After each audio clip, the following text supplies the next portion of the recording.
uh, Exploding Heads Horror Movie Podcast, episode 222. We're back. It's Acacia December. Avenue, even though that's only Yeah, 22. yeah. Yeah. 22 shots, too, for that Yeah. matter. Yeah. Acacia Wow. Avenue it is. Yeah. I mean, it's been a while, man. And holy shit, is a lot. Like, I wasn't even sure. So I'm on my original old school computer right now. Old school computer. I'm going to explain something there. My work computer is right there, ready to go if need be. I didn't think this was going to happen. My computer crashed, Uh-oh. literally crashed. That's Now, right. if you say it crashed and how can you use it, I can't launch a web browser without it shutting down my computer. It doesn't retain 1 second of charge. So it's plugged in constantly on orange as it's constantly trying to charge. It's maybe not given it sufficient power. So I thought maybe this wouldn't work when we went into an online recording realm, but hopefully so far so good. Now, I didn't think it was going to be able to record. I literally could do this. I can't edit anything other than audio. I can't edit any video.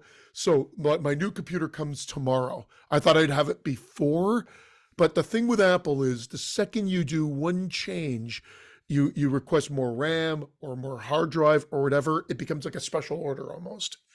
So unless it's one of their prefig configurations that are ready to go, I could have had a computer last week.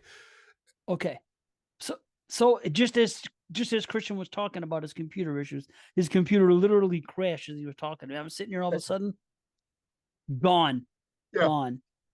like So, everybody wants me today. Just disappear oh, from the world. nobody. Lovingly, we checked as I got onto my work computer here, and it looks like it saved the the opening, so we don't have to redo the opening. So hi everybody. That's been my life with dealing with no desktop, no editing, no ability to do anything. I'm trying to do work. Work is still making me these podcasts. I got nothing to work, so I told them they've got to buy a computer because mine crashed. So now I've got a work computer to edit video on, and I'm gonna have my new computer at home. And I didn't go for a laptop. I went for the Mac Mini, souped it up a little bit, and the downfall is my monitor doesn't get delivered until in the new year because of the one I picked. I could have picked one that I would have got the next day, but there was a specific. It's a great size. I liked all the features on it, but the downfall was the price was amazing. It was like a Cyber Monday deal, but the catch was had to wait till the new year. So wait, the new computer doesn't have a monitor? It's not a laptop? No, it's not a laptop. It's a Mac Mini, so it's its own computer, and you buy everything else separate. So it's like I don't know if you've seen the Mac Mini. It looks like it's like about 3 times the size of like Apple TV. It just sits down like flat on the desk. It looks like a round square silver or gray puck. That's what a computer looks like now? That's what the Mac Mini looks like. Yes, How do you fit a keyboard on it? you have to buy it separately. So everything's separate. You buy your computer. You could get a wireless keyboard. You could do old school keyboard. You get a mouse. Like everything is sort of wireless or whatever. It's like a la carte how Mac does it. I could have bought a MacBook Air, but I wanted to be. I've been reading reviews. Some people are like, "Oh, it's fine for editing." Other people say it's okay for editing. And then it's essentially I wanted to future proof myself. So I wanted like for the podcast, a MacBook Air probably would have been fine for what we're doing. But I just didn't want to worry about it. So then I got something that could sort of future proof myself a little bit. So when people say, "Hey, where's that patron money going?" I had to buy there's where it went. It's buying me That's this some computer right there. to do it right there because I wasn't expecting to have to do this right before Christmas now as well. So that's it. So I I did did. go. I could have gone. I could have gotten a little bit more advanced one, but I got something that will definitely be a step above what I had, no question. But it's not as souped up as I would have probably gotten if we're going to be. But it definitely will future proof and get things done. So I've been without a computer for over 2 weeks now, and it's fine because everybody's like, you've got your iPads, you've got your phones. I like my phone for like going through Facebook quick and maybe texting. I hate doing emails on it. Like I will for work, you kind of have to, But like, for instance, there's a guy that's reached out to us on the Exploding Heads email. I never got back to him yet, and he's not a patron, but he's a little bit behind on the shows. But it's a producer guy from Toronto. I'm just like, I need to dedicate time to this. I want to be in front of my Right. computer and work it out. So his email response has been left in limbo for over 2 weeks now. So Oof, I'll get yeah. back to him. Well, right on. I know. Shoot, that's a lot to take in. It's another computer Yeah. thing. And I have to get a new computer too. But here the you thing go. is, but I've needed it for a while. But the thing is, I legit only use my computer for this. Like the only time I ever open my computer is to do podcasting. So it's like, if I get one that's just mine, no one else is gonna fuck with it, right? Yeah. And it'll just be for podcast. And if I had to print some documents or do something, it's funny you should mention Facebook. I just logged on to Facebook now for the first time in months because I had to send you the information through Messenger on my computer Yeah. for the Zoom link, and I can't do that through a phone. I probably Thank God for could, but thank God it did work. I'm happy we're here. This is actually interesting because it sounds like I'm interviewing you. Because anytime you listen to like a podcast and somebody's being like interviewed, that's the way you sound, like you're over a phone or over a thing Well, in a way, we should you know? explain. I'm using Yeah. now. Well, oh my God, here we go. The onboard. Well, we're going to use the onboard mic, but we decided to use this instead, which are my AirPods, because my microphone, my beautiful USB microphone, could the computer could find it, but it would not recognize it. Meaning you could choose it, it would be there, it'd say it's ready to use, but it would not generate any audio through it. I spent an hour before we got on this Did you call. try to do it Sorry. just through Zoom?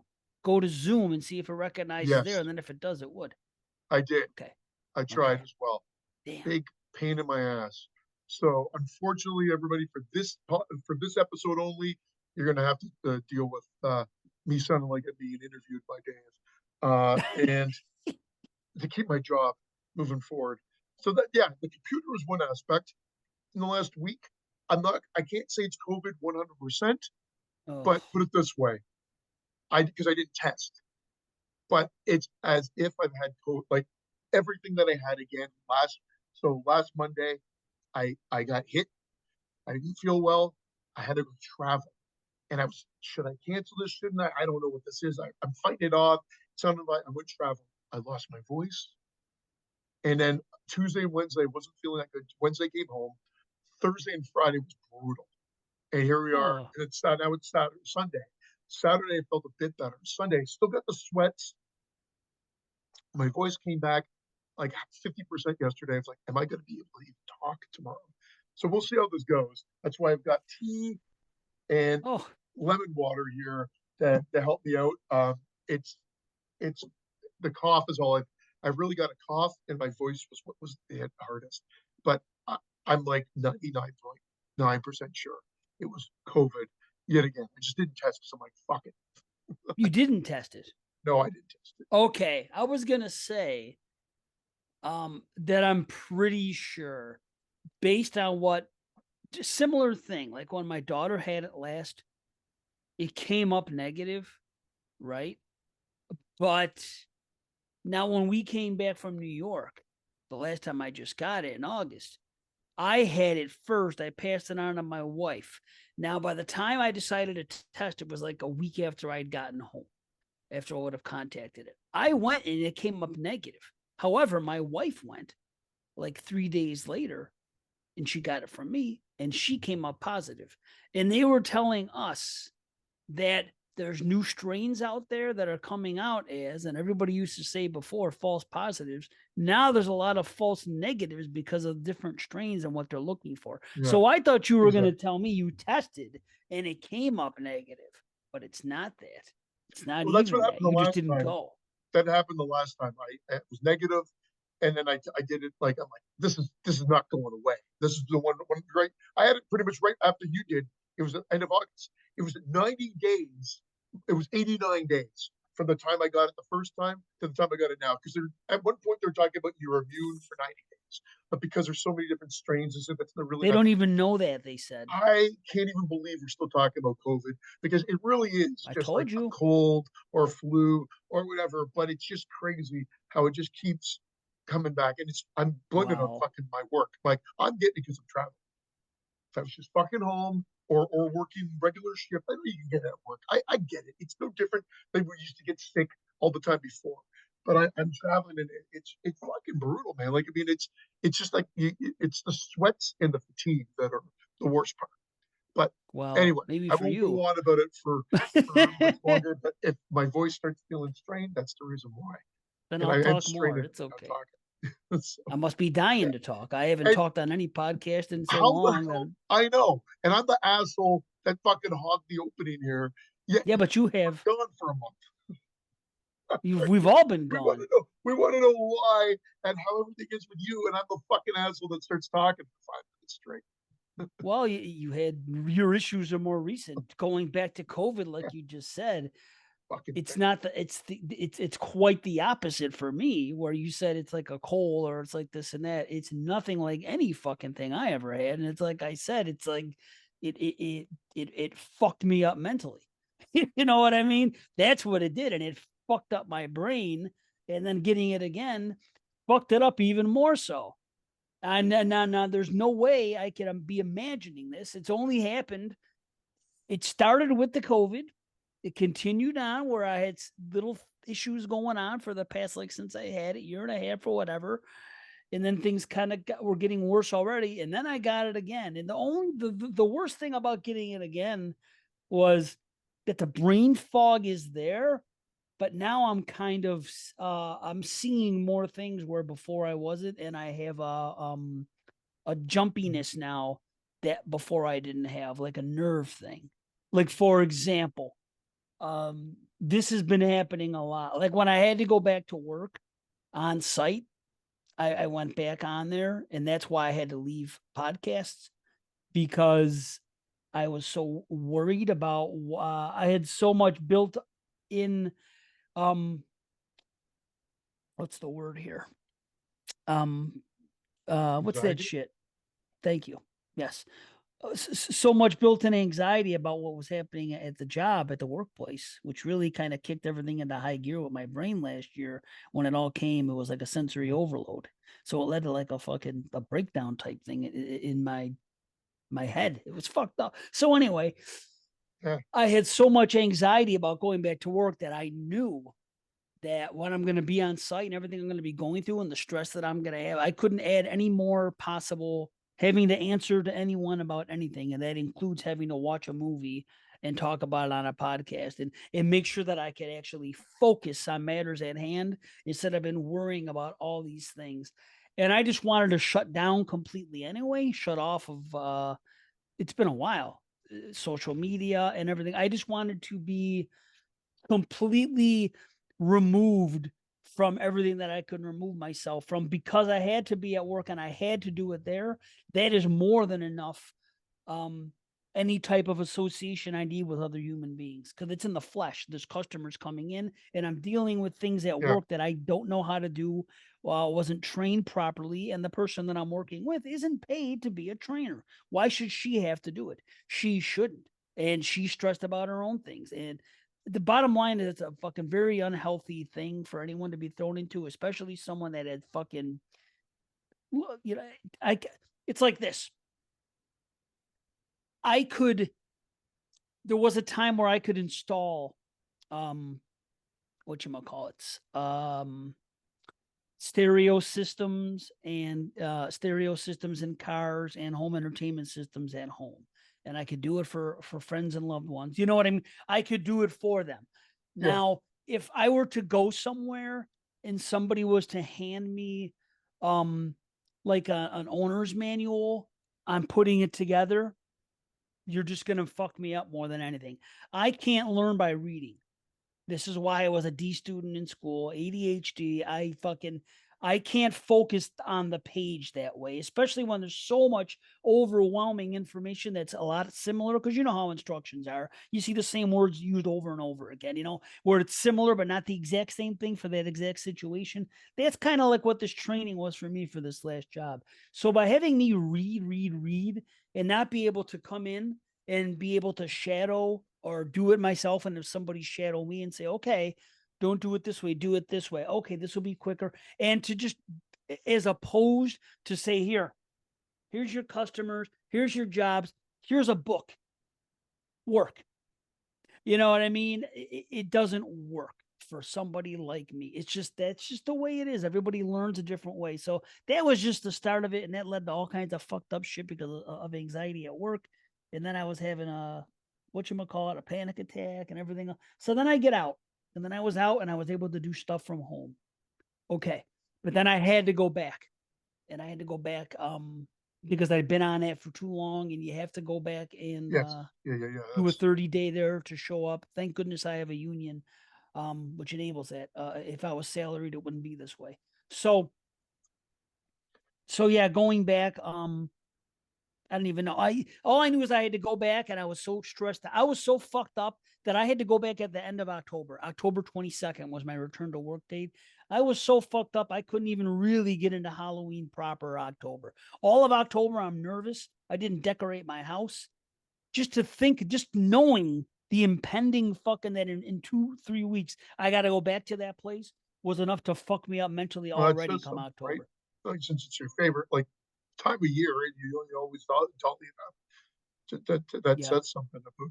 And well, that, you were pretty open about it, I think, with everybody, all the listeners and whatever. I mean, for the most part, I think we left it kind of yeah, vague at the beginning, but then you kind of I don't care, filled everybody in. Well, yeah, and like there, no one was. The cool thing about it is everybody was like, "Yeah, take the time, like do what you need to do," dude. and like, Yes, thank you. Thank you all, everyone listening, and thank you don't for thank being me, so thank them, patient, and thank thank all you the. too. Thank everybody. I mean, yeah, everybody seriously has been really cool. They've sent messages. I talked about it in the video. There's been more messages. There's been comments on Facebook. There's been, pardon me, on YouTube. There's been comments in the thing. And I want to respond to everybody, but I get afraid. That's my anxiety, that if I go on once and respond to anybody for anything, then I'm going to feel obligated to respond to everybody and everything that happens after that. And if I don't want to feel like I'm slighting people. See, Yeah, that's my anxiety about not wanting to disappoint people is a big thing. And on top of it, my big problem is, and this is what this counselor was telling me, is that on top of anxiety, I have anxiety about having anxiety. And I'm trying to come to terms with it now by speaking openly here. However, my mother doesn't know anything. My father doesn't know it. Not even my brother, who knows every fucking thing about. I've told nobody nothing. My wife knows about it. You guys know about it. It's too embarrassing for me. And I know when I've been through it with the psychologist and the fucking counselors, and they say it's nothing to be embarrassed about and everything else. But I can't help it. That's my genetic make. That's just me who I am. I'd be more Number one, embarrassed it about isn't. that Snoopy shirt you're wearing. Yeah, right. See, I I'm can do this and joking. not even give a shit. Right. That's the thing, is I have fucking so much confidence I can rock anything. Right. Well, this Snoopy shirt was a gift from my wife and daughter a few years ago, I so I'll always I rock made it. an asshole. Oh, That's the I'd be joke an you'd asshole. expect in the middle of this. But That's what yeah, it's about. no, yeah, That's that's fucking perfect. So I I missed have this. normally I have so much not giving a fuck that I'll just do it, but that was just like before. But like having anxiety about having anxiety, not only about that, not only is that it's embarrassing. Number two, actually, this should be number one because it's the most important. I don't want people to worry about me, specifically my parents. My mother's 75. She has fucking stage 4 cancer. She's taking her pill. She's maintaining her life, but she's having other things going. It's not going to be an easy road for the next however many years Mhm. she has left. Okay. It's going to be back and forth with the medicines and having this and that. There's different things going on that affect your. I'm not going to worry about me, because why? I'm going to get by no matter what. You know what I'm saying? I'm not going to add any worry to her. My father is 85 years old and will tell you that he's breaking down. And his last couple years, are not as good as the couple years before that. He's finally Mhm. getting old, he says, at 85, and he's got this issue, and he's got pain here, and he's got so, and he worries anyway. I'm not going to worry them about me doing what I'm going to. So I keep it all very tight so nobody knows anything. So I have all that Which extra which stuff, you which know? then, yeah, doesn't help the situation because you gotta have an outlet. So sometimes it's funny because sometimes this may have been a good thing for you, but I get the reason why, because you don't also wanna be just throwing Pouring up out. about, yeah, exactly, but I get it, Right, but dude. hey, the this is what, it's sometimes you need that. So, It's it's tough to do. It's tough to do, and it's I have to. But the thing that the things that have been happening besides the stuttering, which has gotten progressively worse, yeah, if welcome I to my world. talk slow, if I talk slow, or if I read, I'm okay. Or if I take full doses of the medications that I have here, which aren't supposed. One of the medications I have is a, what do you call it? It's a fucking a sedative. Okay, it's a fucking. I could take it at bedtime if I want, but when I take it, I want to sleep for 11 hours. So I can't always do this. Okay. But one of the otherwise, I have nightmares and I wake up from sleep a lot and I have fucking issues at night. So I take it. If I take it then when I'm supposed to, great. That's what it worked for. If I were to take one like right now or maybe 2 hours ago or something, then I probably wouldn't have any stuttering. I would talk slower and everything else. But the problem there is that it makes me feel more depressed than anxious because the one feeds off the other. It's a cycle of depression, anxiety. They just go and go and go. Yeah, but the pill is a fucking a sedative that's supposed to bring you down. But the thing is, if I were to take it during waking hours, it does. It pulls me down too far, and I don't like to. So I would actually, if I'm at home, like here, just talking to you guys and doing this Zoom call with you, I'm okay to be a little nervous and anxious and stutter now and again. You know what I mean? As opposed to now, if I go to work, I'm stuttering like 3 times as much. Talking to people, it's a fucking I can't control it. So it's Really? stuttering and stammering and Mm. shit like that. Yeah, it's fucked up. And then when I talk about it, it happens a lot too. If I go talk to my counselors, it happens more. It's weird. It's just like what's going on mentally that causes things. So anyway, but the two things that have been happening since I went back are weird things. Like, you know how you walk through a doorway and all of a sudden, usually I'm a very cautious person where even if I go anywhere, I always anticipate something on the other side of that door. Most people don't. Most people just open doors, fling them, and they keep going like, oh, and they 'Cause bump. you're a Okay. horror movie Like, fan. right. Figure's gonna be like a killer on the other side. Something. I just don't want to get in anybody's way because I don't like people getting in my way. It's just the way I live. So I try not to be that person. So if I go someplace like there's a two-way door at the bathroom at work, which swings in and swings out. So always be prepared when you walk to that door for it to swing open. So I'm always, you know what I'm saying? So I am one of these people that goes the extra mile and anticipates things happening. However, there were a couple instances, and I also use those mirrors to my advantage. When you see mirrors on ceilings at public places to see if someone's coming down a hallway, I'm always very good about that. But because of the way things are now, things have been happening at work. Where one time I was walking out of my spot, it's not a cubicle, it's a small room, where we go out, but no one's supposed to be back there because we have a lock to get into this thing and then to this. Well, there was a cleaning lady, and she just so happened to be coming in the door to clean our thing when I was turning around to get ready to leave to come out. And we got face to face, and I fucking jumped. And the worst part is, now I'm not used to seeing this, of course, that much. But the woman that's a cleaning lady has had a Such not a strange. turban, So, not a turban, but what did oh, you say? hijab, what are they Yeah, called? Yeah, whatever it yeah, is. You know what yeah. I'm saying? So she was of some whatever it is, religion or faith or nationality, whatever it is. It's whatever. What I don't care. You didn't scream, did you? Well, kind of. But the thing is, it was because, you know, I'm not used to seeing that. And it's right in front of my face walking out of a door. So, I'm sorry. however, it would have made me nervous anyway. But add to the fact that it was somebody with something wrapped around their head that I've never seen in my life before. That's there. It's just it makes it a little more awkward. So that happened, and then again, I'm walking in the hallways and turning around the thing and Sorry, Dave. bumping into people and having Yeah. dude. I'm telling you, it No, freaking gives me that heart attack. It's yeah, well, scary I shit. mean, I put yourself in your shoes. It's not fun, but I mean, just thinking of you. Now it is. Well, right. It's funny to me now because I'm here at home now and I don't have to get up and go to work in the morning. Yeah. Right now, I Well, can laugh about it. But the yeah. thing is, and now this shit's been happening where, okay, you're a cat owner. You know how sometimes a cat will just all of a sudden be there, like at the bottom of your legs when you're walking Oh, or come out yes. around you? Every freaking morning. Okay.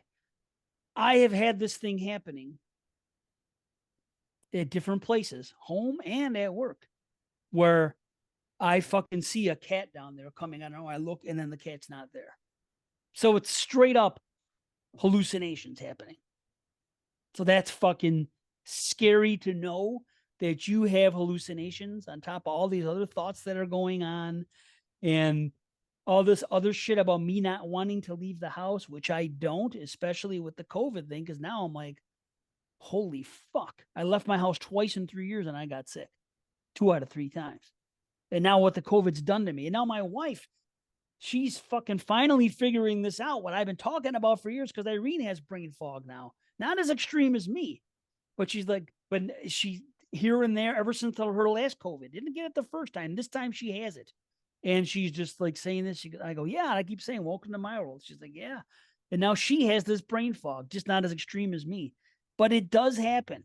And just like I knew I had COVID the second time when I went to New York, because I came home and I told my wife on the ride home, I said, I'm sleeping all day tomorrow. And I slept for fucking 16 hours. And this is, I hadn't had more than 5 hours sleep in a while at the time. I was having bad sleep problems, up half the night, this and that, and fucking terrible. So now I slept 16 hours the one day, 12 hours the one day, and 10 hours the next day. And that was when I had COVID, right when I came back from fucking, you can't tell me that's not COVID. I know Yeah. what the fuck it feels like. And the only thing that's ever put me out that way has been COVID. And it happened again. And then she got it, and then she went and got it. And she came up positive. But anyway, that's all the shit. You're basically, you know, either things are going to improve with me or everyone out there is witnessing a complete mental breakdown of a person here. So you can document this and check it out.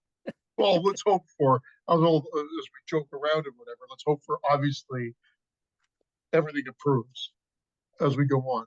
But keep us posted. Yeah. I don't think it can improve. I just think that all I can do is try not to make it worse because it's been too long that it's been here now. I don't think it can improve. All pills do is give you different. I can't explain pills. Pills are like Band-Aids. You know what I mean?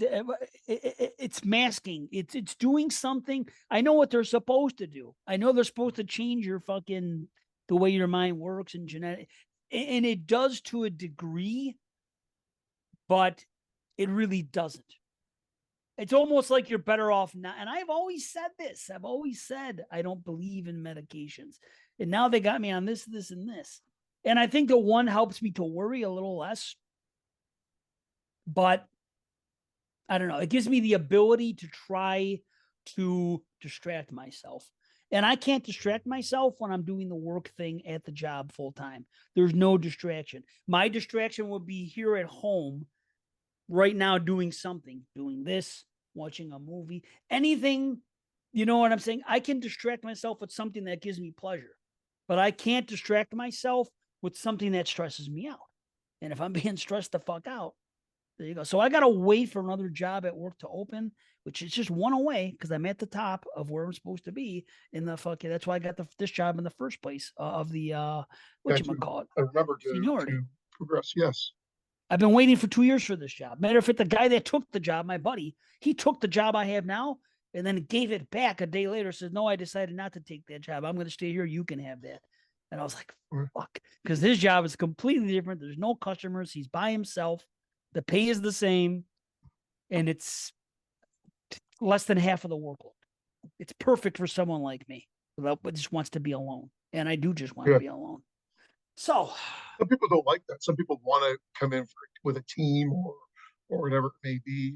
Other people are just like, yeah, no, give me by myself.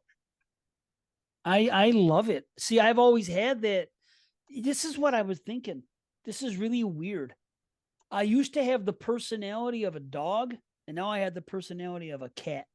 Meaning, dogs always want attention. They want to be the center of attention. They need the companionship. They need this. They need that. They need, you know what I mean? They need that. Where cats, they just kind of do their thing. They're content to be left alone unless they want to be around somebody. Then they come around. But you don't have to work with a cat. You know, I used to want to be the center of attention when I was young, and this and that. I was always joking around and this and that. Now I'm the opposite. I want to be the person that nobody's paying attention to, that I'm just over here doing my thing and I'm happy, except for this. Obviously, the podcast thing is different, but Yeah. I could do it from the comfort of my home. So, I mean, beautiful. So this is what's happened now. Now I just don't want to go anywhere or you know, I just don't want to go anywhere. I'm content. Lucky for me, I'm not one of these crazy bastards that can't stay home.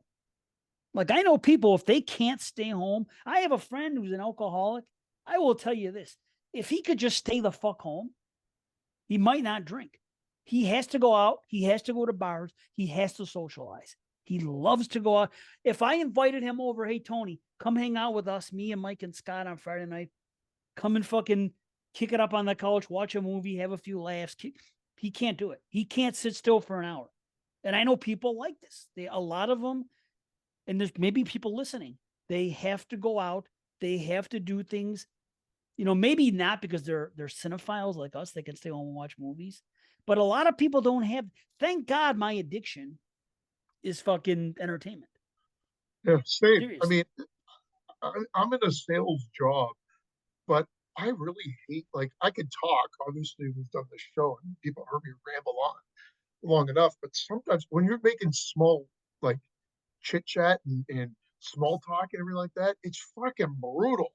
And I hate doing that. Like, Me too. I'm not, no, I'm not dating. And when I go out, and this is why, like, I don't need new friends.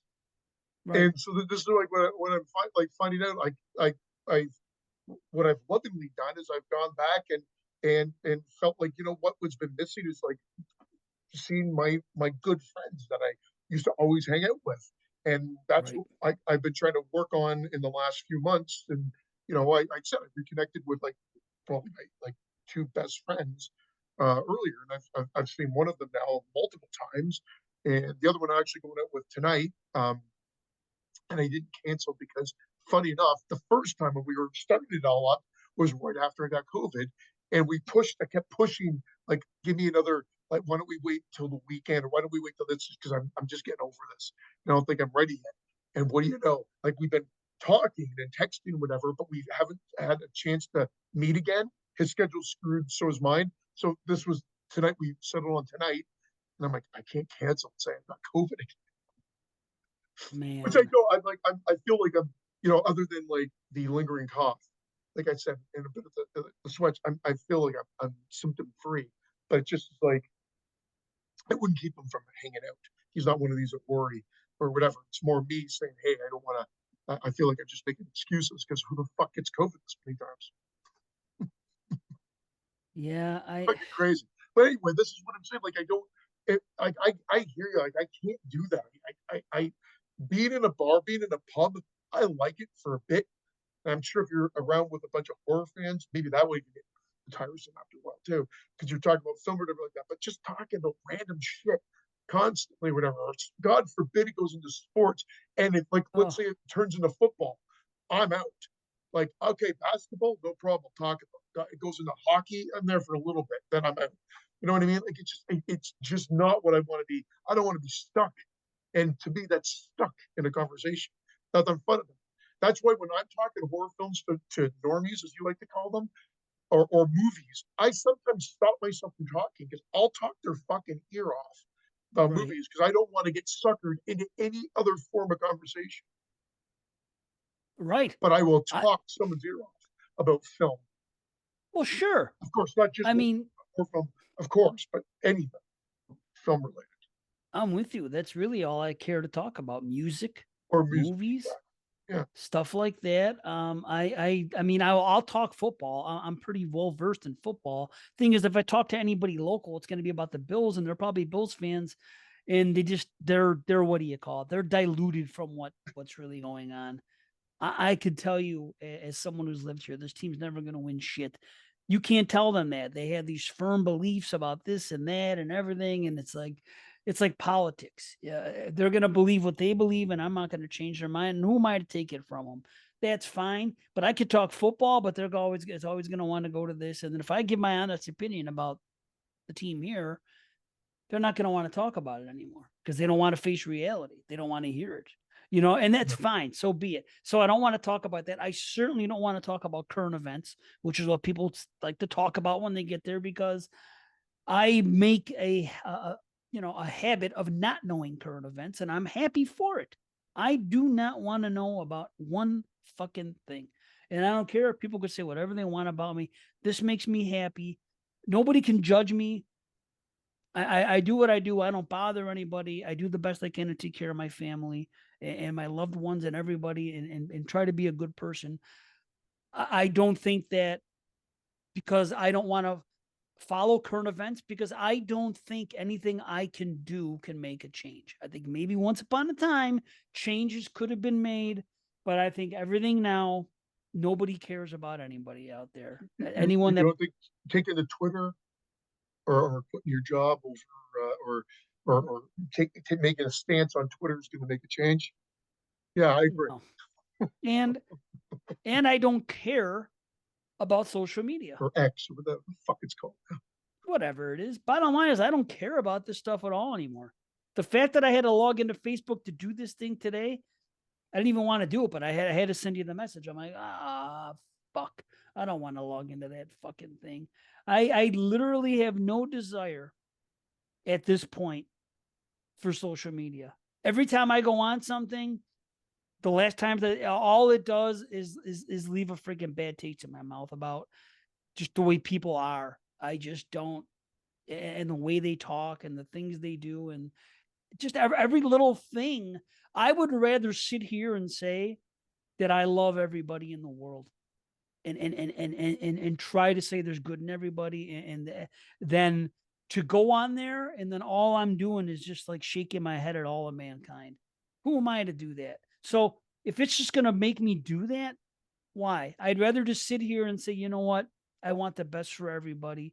And I don't want to nitpick about this and how everybody uses the word literally way too much, and how this just little things that fucking bother me so much about people's behaviors, that I just, politics and religion and current news aside, just like modern lingo and stuff and everything else, and the way people carry on and worry about things they really shouldn't worry about, and just why not just live in the moment and be happy? There's just so many things for me that when I go on and I see the world being what it is instead of people just trying to enjoy themselves, I can't do it. I just don't have a desire to. So it's like it's left me. I never thought it Well, would. I don't well, need let's get back attention to the anymore. important thing then. Let's get back to what we've been doing and watching and whatever. Well, I Right. guess, talked about what we've been doing. Uh, well, Shit. okay, maybe this will segue into it. What about the news, which was funny enough sparked by social media and whatever, the news about what's happening with Scream 7 and all the drama uh, behind the casting and whatever, and the possibility of whether this is just, I think this is like a myth. I don't think there's any bit of reality behind it, but possibly Nev Campbell returning to the series. Wow. Again, the reason I know about this is because I'm in a few message groups on Facebook, not on Facebook, on Messenger, and texts and group text with people. That's my Yeah, lifeline to everything, right? So people are horror fans, which obviously I'm friends with them horror fans. They're going to tell us about this. So the first thing we see is that what's her name, Barrera? Is that the first girl? for Sam, the one that I said was a horrible actress when I saw Scream 5 the first time. Like, my wife and I were like, how did she get this role? Funny enough. Then I actually had Mhm. no problem with her in 6. I thought she was actually I think I said it, but I enjoyed 6 more. I'm one of those ones that like 6 actually better than most of the other sequels, to be honest. I Um, probably like 6 more than 5 too. and I thought she was fine in that. Some like but I don't. I'm not glued to it. It would, yeah, would it be nice? You know, they've established this returning character, and they're trying to gain some traction. Yeah, we've already talked about we weren't a fan of the Loomis flashbacks, that time and everything. But okay, so they did that. They went with that. We've got what we've got. Where do we go from there? Am I losing sleep if they wouldn't be back for part 7? Absolutely not. Do I think she should have been fired about putting her beliefs on social media? Absolutely not. I think the studio is going to get hurt for that, and it might even like fuck up further production of the movie because they're going to be under so much scrutiny for firing somebody over posting their beliefs on social media. Well, keep your fucking mouth shut. See, social media is the devil. Years ago, this shit never would have happened. There would be Yes, no social media. You can keep your opinions to your close friends and family if they want to discuss it. If they want to discuss it. And that's it. That is the problem. Media, all media is the problem. Anyway, I don't mean to turn this into a but tangent. I'll but stop. I brought it up. No, but that's so okay, great. Because that was my first reaction too. Keep just keep your mouth shut. Yep. Have your belief, keep your So mouth easy. shut. But once again, then the studio then takes a firm stance on something, and it's like we're going to fire her because of that or whatever. Maybe they should have had a discussion about it. I don't know. But then Ortega was leaving before. Supposedly this all happened months ago, by the way. It's just we're learning about it now. Hers supposedly it was just linked that she wasn't attached to it right after this whole hoopla, my favorite word, over the X post that Sam made, a color of her character name because I don't really know her real name. And Ortega, her reason for leaving had nothing to do with that. It was a salary dispute, very similar to what happened with Def Campbell. From my Oh, is that what understanding, it was? yeah, because initially it was reported right after that Ortega was in there, and it was a scheduling conflict with Wednesday, but it happened to be released right after this whole thing with Sam's Twitter post and everything. But it's now that time has gone on, a few more days, a week has passed, whatever it may be, that it was no, not linked at all. It was a salary dispute as well. Wow. I thought she was just supporting her friend. I figured they were friends. Initially, I think that's what a lot of people were thinking. Maybe it's true, but they might make it might be a better look on her, sad but true, for it to be a salary dispute. Who knows? Oh, yeah. Ultimately. I mean, that At could be a least PR move. the Ortega thing, of course, was months in the making. I think I don't. Obviously, the post was posted when it was done, and the fallout Well, happened thereafter. But uh, I mean, what if? So now they combine the salaries, or they just say, "Well, screw, fuck, we need a film here. We need to do something." What do you think? This puts a big spotlight on Nev Campbell. If they approach Nev, if you're Nev Campbell, you'd be like, okay, now I'm sloppy seconds, for lack of a better term, and now you're giving me what I want because you don't have what you got.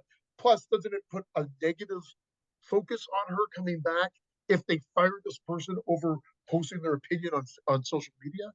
I don't know, like, true. I mean, she's put in a bad position. That's why I don't think she would be able to come back. I think she would. She's gonna say, give me the money, I'm gonna do it. Why not? People complained about freaking what do you call it? Ryan Murphy because they were still making stuff and they didn't make a lot, by the way. They only did so many episodes of American Horror Story and stories, and they stopped midway through, and they're not coming back until 2024. So they didn't even do full seasons. So they stopped. But either way, people were complaining about American Horror Story, supposedly that they were doing things during the strike and that these were scabs. At the end of the day, did it matter? It still went on TV. The actors are Yeah. still in it. Ryan Murphy still put it on. It didn't fuck up anybody's career. I don't think that it would fuck up Nev's career and what's left of it by doing a Scream. What else is she doing? You should do a Scream, and who cares what people say? Problem is this: because of Scream and what it's become, they got to have these returning characters, and it's a shame that, and it really sucks that Jenna's not going to be in there anymore because she, for me, having her on the screen is one of the best parts of it all. I'll tell you right now, it just is. So now if she's not going to be there, Halloween is just like Scream now, where They've got ghost face. they have painted themselves into a corner Yeah. where you have to have returning characters. Where Friday the 13th or anything else, you don't have to do that. Why can't they just do a ghost face appears in a different fucking town and kills? And it's a copycat killer. Why does it have to be Woodsboro? You don't think that there would be, supposedly, if this stab is such a big fucking phenomenon and part of culture the way Scream is with us, who's to say that in fucking bumfuck Tennessee there can't be a ghost face Scream knockoff? It's just an average Joe Blow that does the kills anyway. Why does it have to? How many times do we say this? Can't Michael just be in Haddonfield? Can't Jason just be in Crystal Lake and just fucking kill people and then get taken down at Well, the end or what have absolutely. you? But they Absolutely. That won't. yeah, well, I mean that's where you think Halloween's gonna have to go, and maybe this is where Yeah, they'll have to do a Scream. But like, think about it, Scream could easily, if they brought Nev back and there wasn't some sort of huge backlash like there was with this Exorcist Believer, but which by the way I finally watched and I really liked it. I Believer. yeah, I really liked it. No I don't shit. understand why there's so much hate It was for the film. okay. It's not fucking perfect, of course not. I wasn't expecting Fuck it to no. be, but it was a damn entertaining sequel. I really liked the first hour of it was solid. There's a few scenes, and I'll probably repeat this when we do our year end show. There's three scenes in a row that just was like, whoa, that felt really rushed. They had this big build up, and it was like, boom, they introduced another character who you probably know who I'm talking about, and I was okay with it when they introduced her, and then it felt like there was two or three scenes in a row that felt a little rushed and weird, and then it kind of got back on track again. And I was okay with the end, even though the exorcism part isn't like top notch. What are they going to do? They can't copy the exact Right. same thing again. You have an exorcism movie is an exorcism movie. There's certain things are just going to be the same. We had the Mhm. Pope's Exorcist earlier this year. Another one. I like that movie. Oh, I that like I that. like But that better but than but see, Believer. that's so funny. I didn't like it better. I liked it still. I like Believer a little bit more. Pope's Exorcist is even more of a kind of ripoff of The Exorcist, right down to like the resolution of how they oh spoiler alert how they finally get the demon out of the boy, and it's a little bit more bombastic because that's just time going on, and they have to up the ante a little bit. But it's like a light show and this, that, and the other thing. And I'm not saying I didn't like it. I do like the movie, but it's funny that one gets kind of a pass, and believers shit on. Believers shit on because people that didn't like the Halloween trilogy, that don't like David Gordon Green, that saw this happening and they saw some of the same beats with a legacy character and another Exorcist sequel, and then the movie just being good, not great. And I think people take that. I say it all the time. People a lot of times rate based upon expectations as opposed to rating the movie itself. And that's And I've probably I been think it's victim to that. unfair. I've probably been victim of done that in the past as well too. But I try to separate it. I try to separate it. I mean, we've done that with, we've done that with Friday the 13th, maybe not in real time because we weren't podcasting back in the 80s, of course. But you know what I mean? So, we won't say like that we don't like something and they're all great. We won't. We'll separate it. I've said it time and time again that 7, 8, 9, and 10 are the lesser, and even Jason versus Freddy are my least favorite of the batch. But I mean, I still rate most of them decent, other than 8 and four or sorry, 7, 8, 9. Fair. Yeah, I hear you. And we're honest about, but I'm saying people, okay, this is the I always bring this up. The Texas Chainsaw Massacre 2022. Okay. People gave it's a 1.8. It's a 1.8 out of fucking 5 on Letterboxd. That's the average. I gave it 3 stars. Okay. yeah, I like that. Honestly, Yeah, I should probably give it well, fucking fucked. closer to 4. It's probably like 3. I don't know why I just had 3. That's Yeah, odd. Anyway, it's higher than that. But people shit on it because it's a franchise film and expectations. Now, okay, Texas Chain. Let's just see. What's this movie called? Exorcist Believer. Okay. Yeah. I am curious to know what that one is. Okay, it's a 2. A 2 out of 5. People's ratings going down at friends of ours. We got a 2, a 2, a 2, a 2. Okay, you got some threes, a couple 3.5s. You got a 1, you got another 1, another 1, another person with a 1, a 1. How the fuck a 1? How can these? This is what I don't understand. I'm telling you, because it's a franchise film and because they have expectations, or here's the worst part, a No, lot of them that they didn't gotta hate like, on. They just gotta hate well, on. yeah, That's it. they didn't like David Gordon Green going into it. And they walked in there with their arms folded and said, fucking impress me. And it didn't impress them because they were expecting to be, they're probably not expecting. They probably love the fact that it's shit because they got to say, Well, oh, yeah, David Gordon Green's still a piece of shit. Meanwhile, he's made good fucking movies.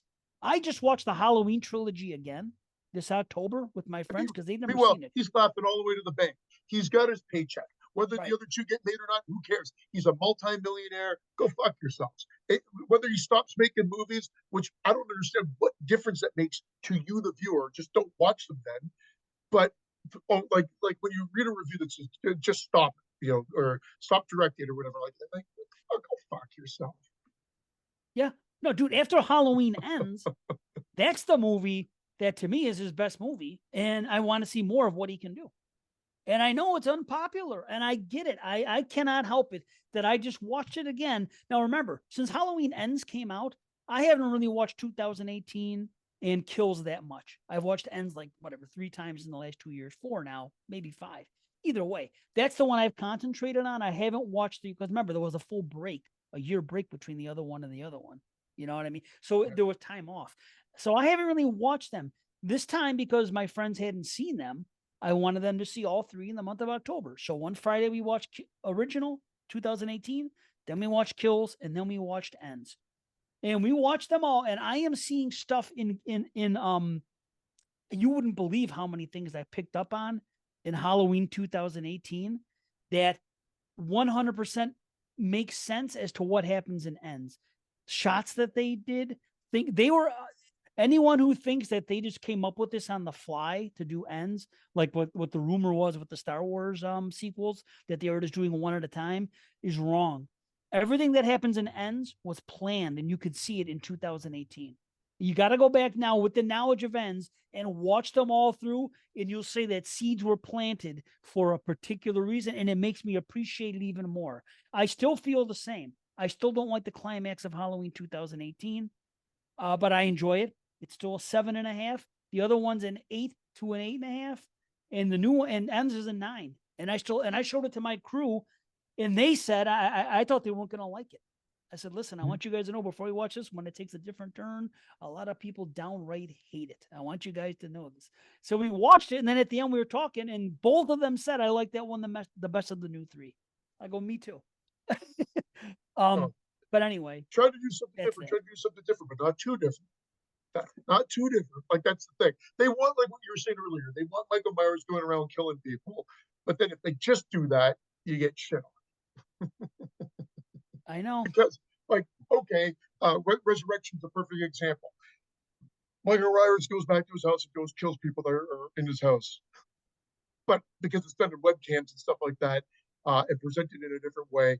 But that's a shit. Like, don't get me wrong, I hate that. I don't like that movie. I said if Right. anything I like about that movie is that opening sequence, and I just thought if they could have probably stretched it out, and being the same director as part two, they probably could have recreated part two of having it all in the insane asylum as opposed to the hospital, and did the same Right. sort of thing, and been a much more entertaining and fun film. But oh well, they tried something different there, and in my opinion, failed. There are going to always be defenders of that movie. I'm not pointing to Brandon, although he said he didn't dislike it as much as other people have. I think Jamie is also doesn't hate that film that much. I could be wrong. I might be putting words in her mouth. I'll put words in Brian's mouth, but not Jamie's. Uh, Nice. joking. But anyway, but whenever they try to do something different, usually there's there is a big outcry from the mainstream because that's a mainstream franchise. Correct. So it's gotta you know appeal to a lot more than the horror folk that are just But the horror folk were the ones complaining oh, about of ends. course. Yeah, true. True. And it's okay. I get it. I do get why. I just, you kind of have to take things literally in these movies to understand what I almost feel like. I wish we could do part 1, 2, and 3 again and just review them as a show, just for the connectivity and everything that what's her name said, Allison said in the first one, ended up coming to fruition by the third movie, and everything that was going, all the stuff between what's her name, Jamie Lee Curtis, Laurie, and the cop. There was so much growth there from the beginning when they're talking and where they ended up. You think you notice it in Kills, but they already acknowledge each other in Halloween 2018 when they see each other again. Those are the fruits of like it's happening again. Like these two, there are connections made. There is even I'll say one thing. There is a scene in part 1 where her boyfriend, the kid who gets killed in the second one, whatever, who gets on a motorcycle and is trying to do a thing and fucking can't even really sit on a motorcycle correctly and fall. That ties into fucking what happens in part 3 with the kid who actually goes on the bike and he does become the fucking this guy. And there is so many things. It's like, I'm telling you, and bottom line is this, and I'll stop it. I will stop talking. Everything Loomis said from fucking jumping through all those other sequels makes sense. This isn't a man. This is what he says. There's a force within him. This isn't a man. We can refer to it as an it. It's not. There is a force inside him. It is pure evil. Going by that, then it's really not Michael. It's like a possession. And what Well, you can see here, and basically what they do in Halloween Ends, completely shows that. Anyway, that's I'll leave it for now. Maybe one day we'll talk about them well, again. there's a I lot of just people, and then there's the whole argument of the people that embraced Halloween Ends, but shit on Halloween 4 and 5, which, funny enough, has that whole ending where evil transfers into another member, and then 5 kind of plays with it. Although evil transferred, she was sort of rehabilitated, and they brought Michael back instead of making right. Jamie the focus of the horror. I still do like. I mean, I watched Halloween 4. I watched 1 through 6. Actually 1 through H2O this Halloween season, not in that order. All mixed matched. It's typical, except for 1 and 2. I was 2 in order. But the reality is, I've always loved 4, or really liked 4. Love is always a strong word. I loved it when I was 14, no question. I like it Psychic now. connection. However, I've got to start saying, I, the last watch, I think I'm starting to like part 5 more than 4. Wow. And it's because I Nice. think it's just that my familiarity with 4 and how many fucking times I've watched it. It's just like there's really no surprises. There's no suspense. I do like some of the scenes that they've done. There are a lot of question marks, but I still get enjoyment from 4, no question. But I think I like 5, which is universally typically rated fairly low. But it's Right. a darker sequel than the other Mm-hmm. ones, and I do kind of like it. And I like the fact that he films shit that happens during the day.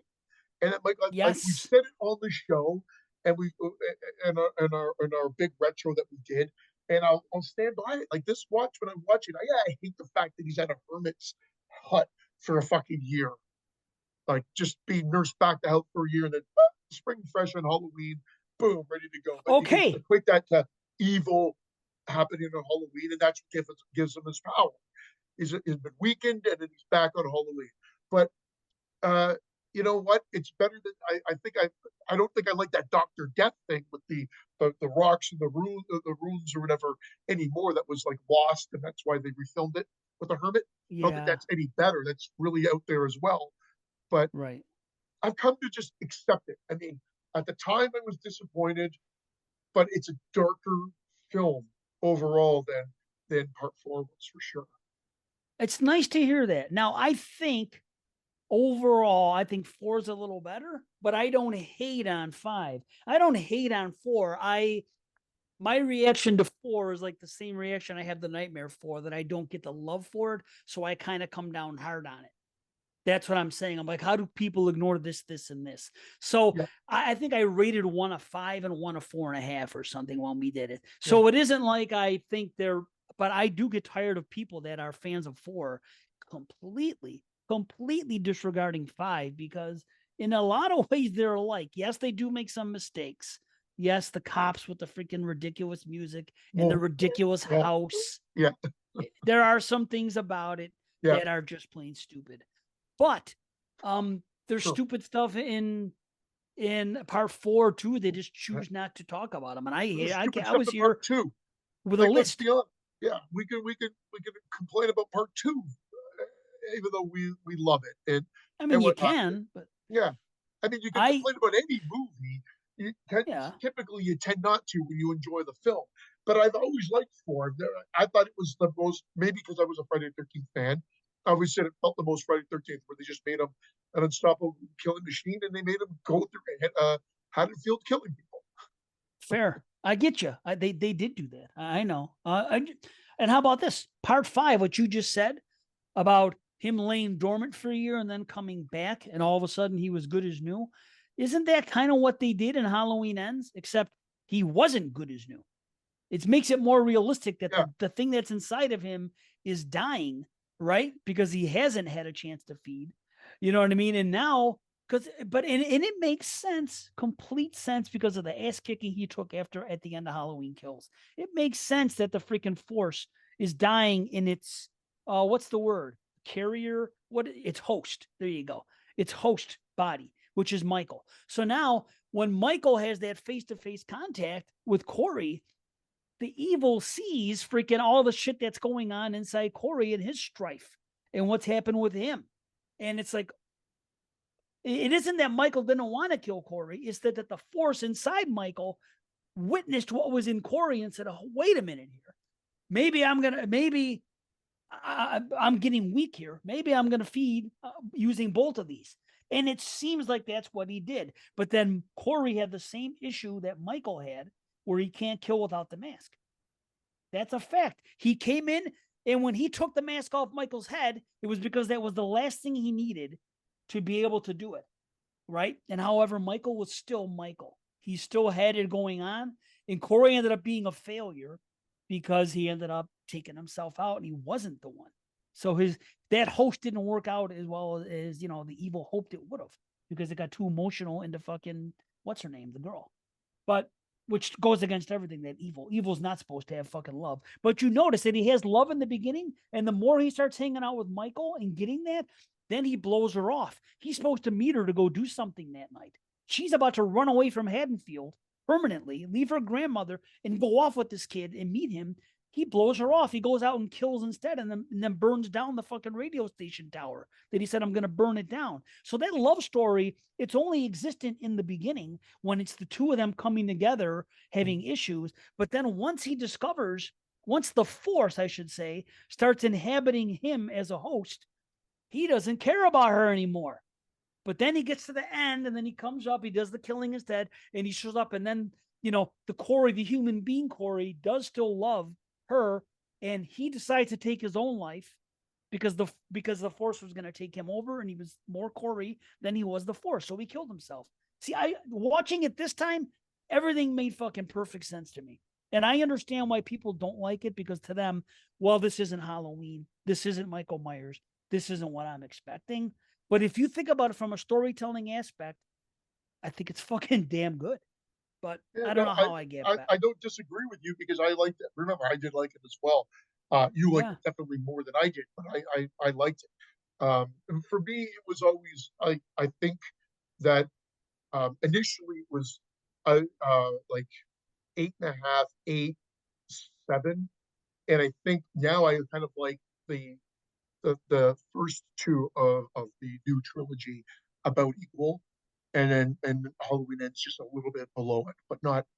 But I like them all. Um, Watch them all again together in yeah, a short time like I did, and I think you might have a new appreciation for the whole thing, and for Ends especially, because you're going to see the breadcrumbs that lead up to it more. Where I didn't remember any of it. Something that I thought was inconsequential in Halloween in 2018. Didn't think about it back then. Now seeing End as many times as I see it, like I said, I go back and I see, oh, that's so cool. And that's what Well, it is. So I mean, I will watch pretty much. I can watch all of them. I find that I will watch all the Halloweens except Resurrection. I have no interest to put that one on. Even though I always rate Halloween H2O fairly low, it's entertaining. It's a short watch. It's like 82 minutes or something like that. It's not a long movie, and it's good. It's just I do have issues because you know what we're talking about. Where does he like this guy disappeared for 20 years? I mean, what the fuck has he literally been doing? And and right. and and, and whatever. They never really they could have just talked about it a little bit more, thrown a couple more clues in to make it a little bit more sense. And they don't. And then you just combine that with that horrible horrible mask Mhm. and multiple looks and the fact that it is supposed to be a direct continuation of part two, it he did get his eyes shot out or at least like burnt to a cinder. There's no remnants of that. It's like they ignore key elements of the. I even hit my mic stand even though it's not connected. Just it's over here. I hit it Awesome. with my Just to hands. do it. Yeah, to have it done. They ignore key elements of those the end of part two, um, just to kind of lead into this new sequel, and that's what irks me about it. It's uh, like it's just like yeah, but it is it's fun enough as a standalone. Almost, I almost wish they just made it a standalone. I mean, they could have. What they should have done, honestly, is just said over the last 20 years, there had been like random Halloween Yeah, murders in different cities. yeah, They different were cities unexplained. unexplained what like from whatever it may be. But I guess they were trying to get it that he gets the information like something like how to feel that's had a horrible Halloween all these times or whatever. They just Well, or whatever it may be. they did that with Halloween Ends. And Halloween Yeah, Ends, they said, see, Michael was gone for 2 years. So the 1 year where there was no Michael, which is the opening scene, it was 2018 or 19, whichever it was. And the night where Corey was babysitting and that kid got killed, that was a Michael-less Halloween. Michael was gone, right? He wasn't there. They were talking about him. He says Michael Myers kills babysitters, not kids, and he was saying that to Corey. That was a year without Michael, but they said that other things, the year without a Michael, like the year without a Santa Claus, But there was a year without a Michael, and that's what they were doing. They were saying that other stuff still happened, like for no reason. Like there was a couple other bad crimes that happened, so the stink of it was still in the fucking town, so to speak. It was still yeah. the town was still suffering due to it, and I'm okay with that. People, I think, took that and took it too far. But I don't know. I'll stop I talking even about like it. the Michael Let's go Myers. back. I like Michael Myers hermit, like the hermit Michael that everybody doesn't like, or the hobo Michael is what I meant to say. Where you actually see him like he's just been living off the land. Like I we're like that actually too. getting a taste of it. We're not Yes. seeing it in real time because we open with like kind of the direct continuation, um, his escape, and then a dream sequence that I still feel like the dream sequence had a bit of reality. She went to the hospital, but there was no massacre. I think she just went to the Right. hospital and then was eventually Of course, you released. went to the Yeah, hospital. They were scarred. exactly, and then whatever. But I mean, there was no massacre there, and then the rest is a dream. But a dream to be an homage to part two, where Right. she was in the hospital and whatever. That he was going to give a love note to that, but people kind of shit on it for that and whatever. Um, and Okay. I mean, we could go down the rabbit hole Dreams. of the hate for Rob Zombie and everything else. So Well, let me talk about dreams because this is something I wanted to talk about anyway in modern horror movies, and I've been taking notes of it. And I appreciate what Rob Zombie did in H2 more because number one, nobody expected that to be a dream. You do a 20-minute fucking thing. Nobody expects that to be a dream. So they yeah, pull the rug up, and I don't care because it literally made it didn't change one thing about the movie from that moment. If anything, it gave us one of the best moments ever with the nurse screaming after she got slit in the throat. One of the funniest things ever put on film, and good kills and Yeah. cool, scary shit. It was a scary dude. I think people, okay, here's the thing. People got mad that that was a dream because they enjoyed it so much. That's what, if it sucked, Yeah. nobody would care. But because, like, oh man, that was great. It was creepy. They were playing the Moody Blues. She was running up to the place trying to hide, and she found that was good shit. So why not have that be a dream? Who cares? In that case, they pulled the rug up from under us. Okay. So that's why people hate it. I don't care. Well, I But, think they hit it more for that white horse stuff and wedging Sherry Moon well, back that, into it as well. yeah, And I actually don't know I necessarily agree. think they needed that. I said I've I agree. learned to just go beyond, look beyond that. And I love what they've done with the Loomis character. Yep. I love what they do with like in his book tour and everything else. I love that he feels like he has to Yes. make it right. I love how they do the continuation of all the characters. Lori is a Dude. little. I will admit that Lori Anguish or Lori is a little annoying, but Okay. okay, that's just Fair. unfortunately that's the acting. I mean, at the end of the day, um, she would be troubled. I just her a little whiny. Hey man, I'm fucking troubled too. You don't see me acting that way. You know? For real. But the thing is that it's like this movie, that movie took something we've never seen it done before. We've seen it done slightly in Scream and Halloween, but never so well where it's like, okay, this is a year later. This is the effects of trauma. This is what it does to people. Danielle Harris was one way. Lori was one way. The father was another way. Lewis was one way. Everybody experienced everything that happened that night and the results of that night. Not just that night, but things that happened, you know, consequently, just afterwards, I should say. It's just it was what it was. That's what's good about two is that it takes character development and says, okay, what would happen if somebody survived? Let's really dig deep into possibilities of what would happen to people with PTSD or anybody going over some trauma or an event like that. What would it do to their psyche? And they did that. They've never done that before.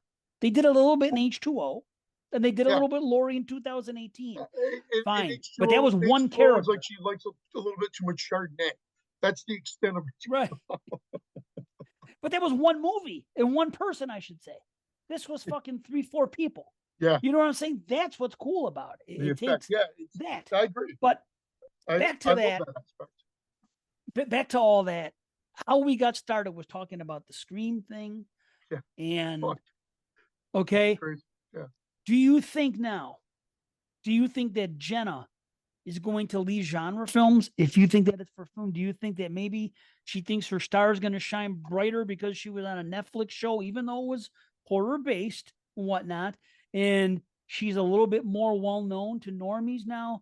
Do you think that she wants to get out of the genre films, or do you think she's going to be like a Mia Goth, who always has chosen these type of roles? And yes, I know she's gonna be in that one Marvel movie or whatever the hell it is, but I have a feeling that her personal tastes are genre films, and she'll continue I to don't do think that. she'll leave it. I think she was asking her stars risen based on exposure since Scream 5, and she was in Scream 6 significantly more. And then Wednesday was a huge hit.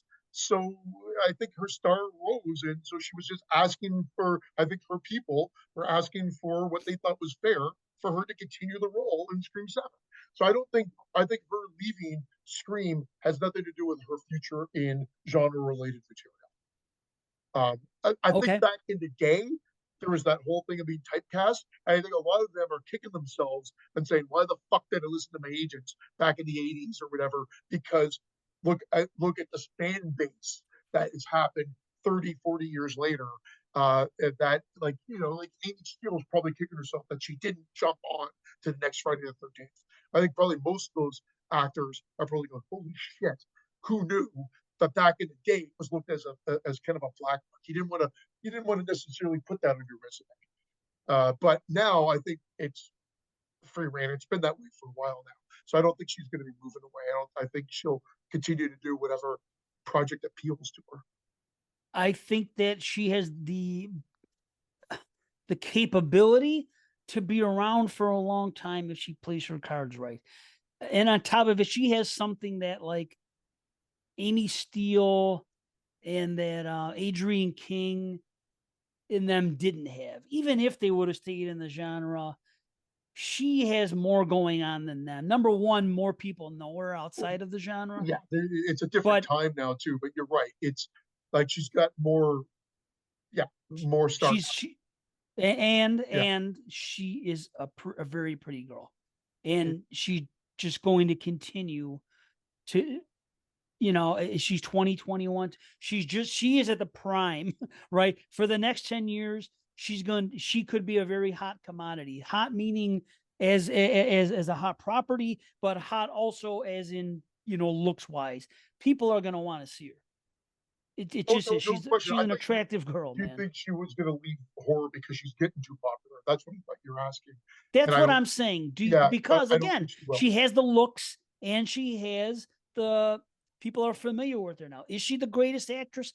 I can't tell you. I don't think she's bad, but I know that people can make a pretty good career just off the right choices and, not getting into trouble, keeping your nose clean, and being as pretty as she is. And I just, I don't see her going anywhere. I think that it might be a mistake if she leaves genre because she might do a couple things, but I don't know if she'll be able to.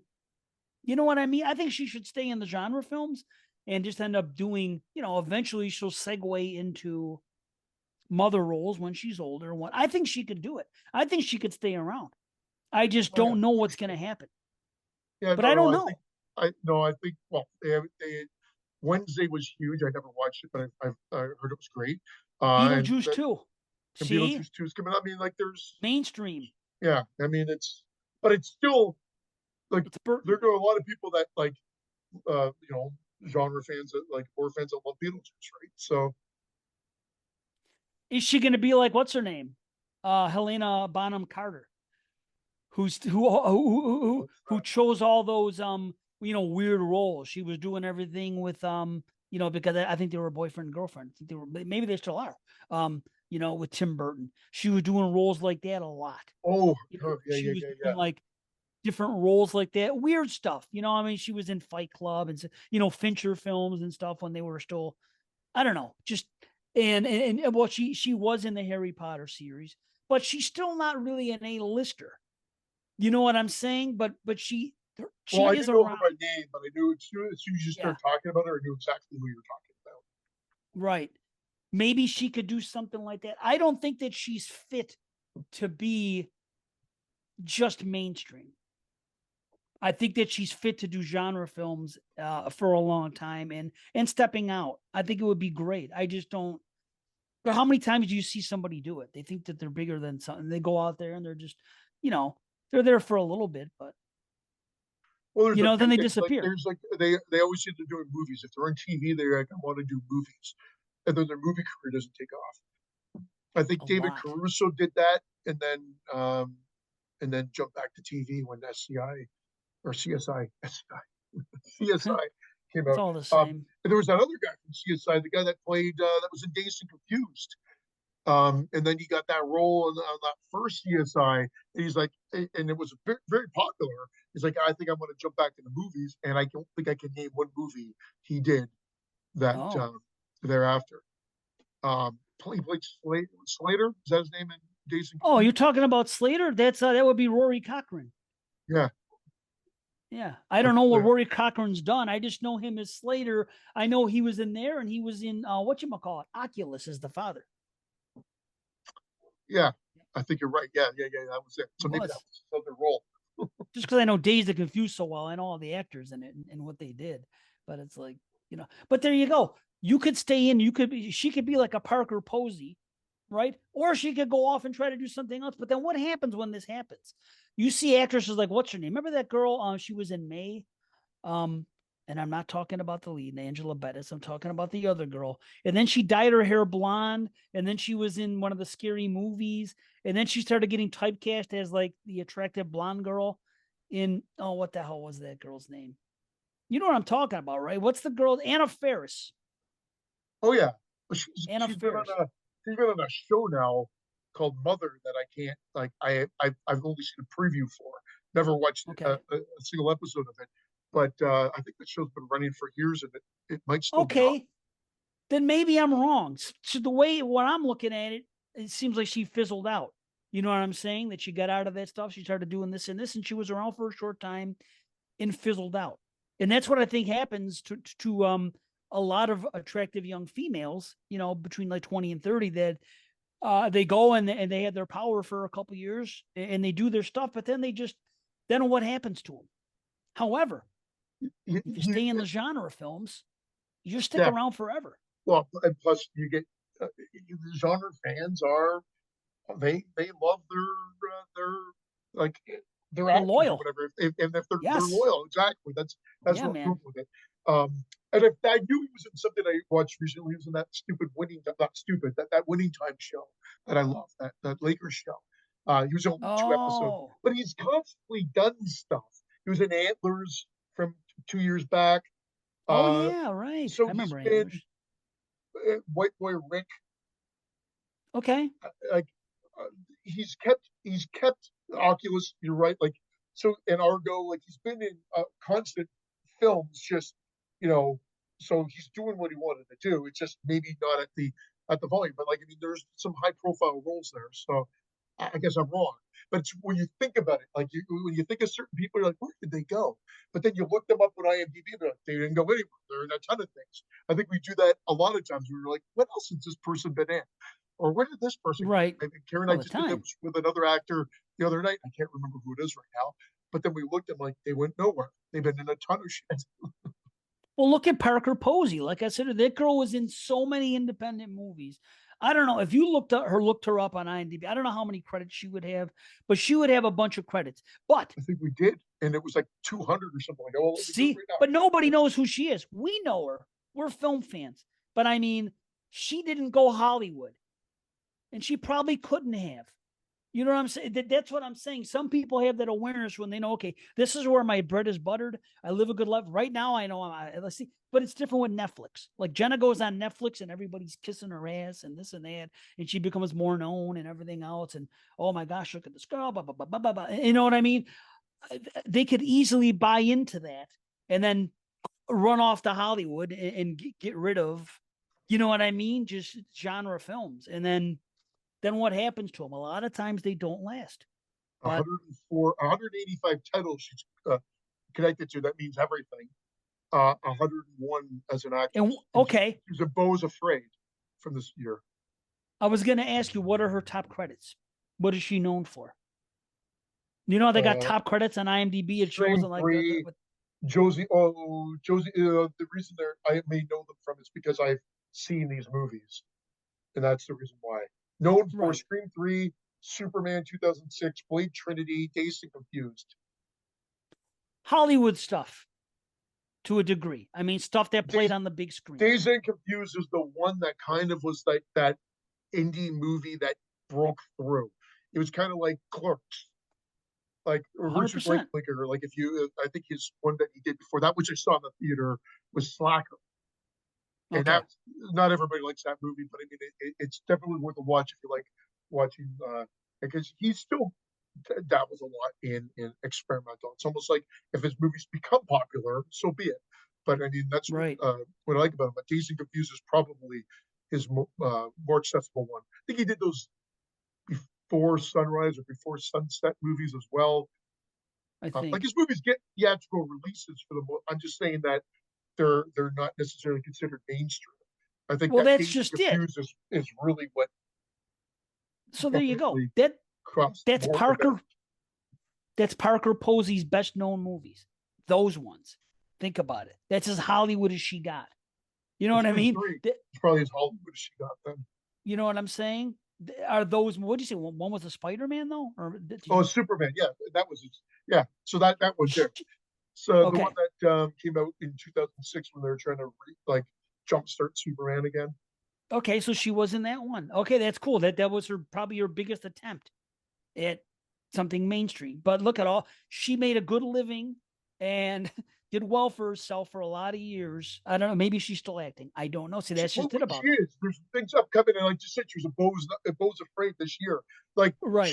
she's changed over, but like you said, if you're not like Beau's Afraid would be probably the one that would be the more relevant, and Scream 3, just knowing from a horror fan standpoint. But I get what you're saying, because there were probably people pulling their hair out listening, saying, "What are you talking about?" If they're Parker Posey fans, saying she's been in a ton of fucking shit. I think this No came shit. up when we were talking about Scream, and I'm like, "What the fuck has she been in?" And then I So many remembered things. Dazed and Confused, and then that was, I think, it. And I'm like, "Oh my god, I forgot that like she was Dazed and Confused." But then you realize she's been in so many other things. Well, I always liked her, so I saw a lot of her stuff at the time in the '90s and the in early 2000s. You know that she was the hot indie girl. She was all over the place, and that's what I'm saying. So it's like some people can do that, and they realize this is the way to go. And I'm glad she's still working. And by the way, did you see Beau Was Afraid?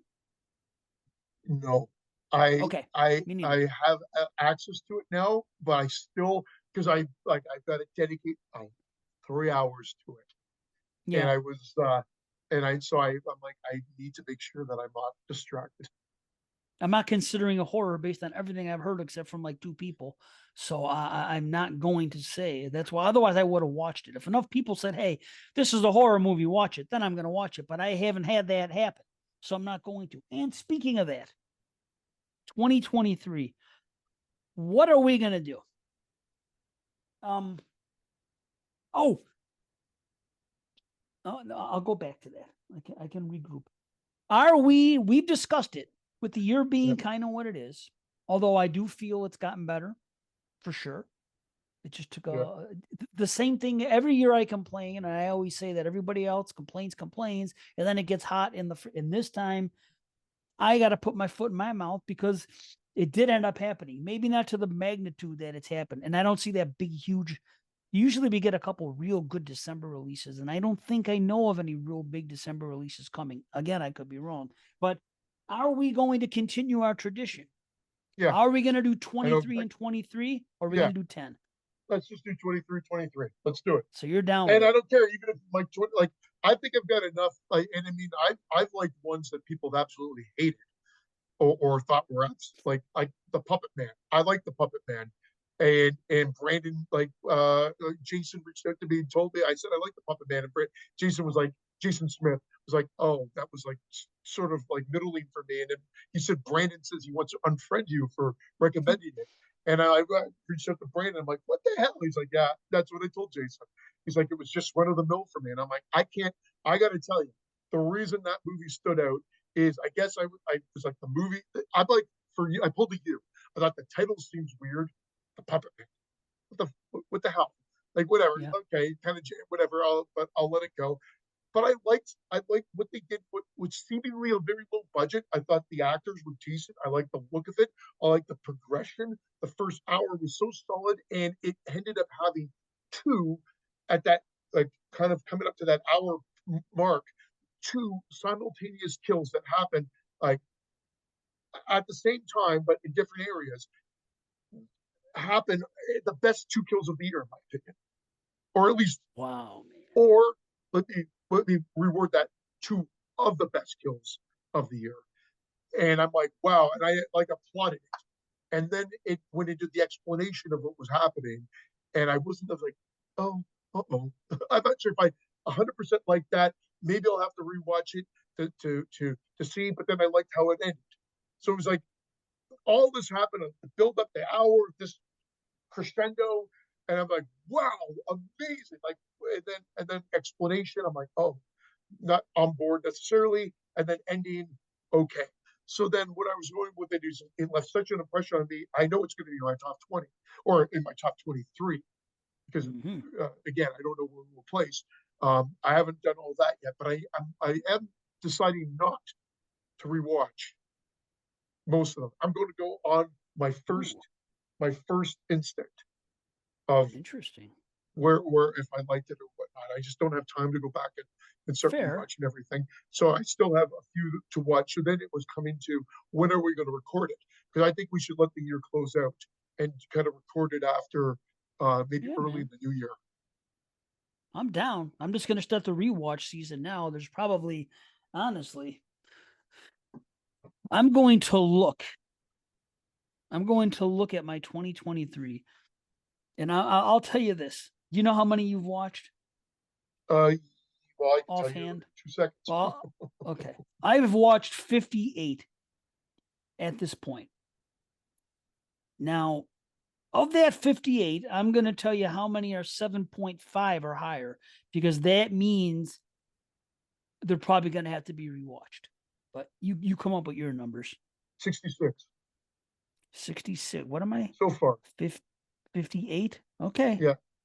And All I have a right. few heavy hitters left to watch So I'm going to do a that are little safe. count here. Hmm. Yes, yes. Eight, eight. Talk about something else, can you? Oh, I mean, Nine, there's 10. so many things like to talk about. You're Again, from right. what we've watched, some ones that people may have skipped by. People, Little Bone Lodge is worth checking out. I really recommend that. My wife came in to be watching that, saw the last half hour, and said, "I really want to watch that movie with you again." It stuck with me. This is a few days later, so she really wanted to see how it started. It's on Tubi. It goes by a more generic title on Tubi that I'm not thinking of right now. But if you look it up on Internet Movie Database, if you look Little Bone Lodge, you'll be able to watch it free on Tubi. I'm going to have to watch it then, because I'm glad you just said. I know we talked about it before, Yeah, but I think I just counted 28. So I have 28 that are 7.5 or uh, higher. yeah. Out of 58. So that's not bad, man. I still end up doing pretty good so far. Um, I have a fair amount of 6.5s.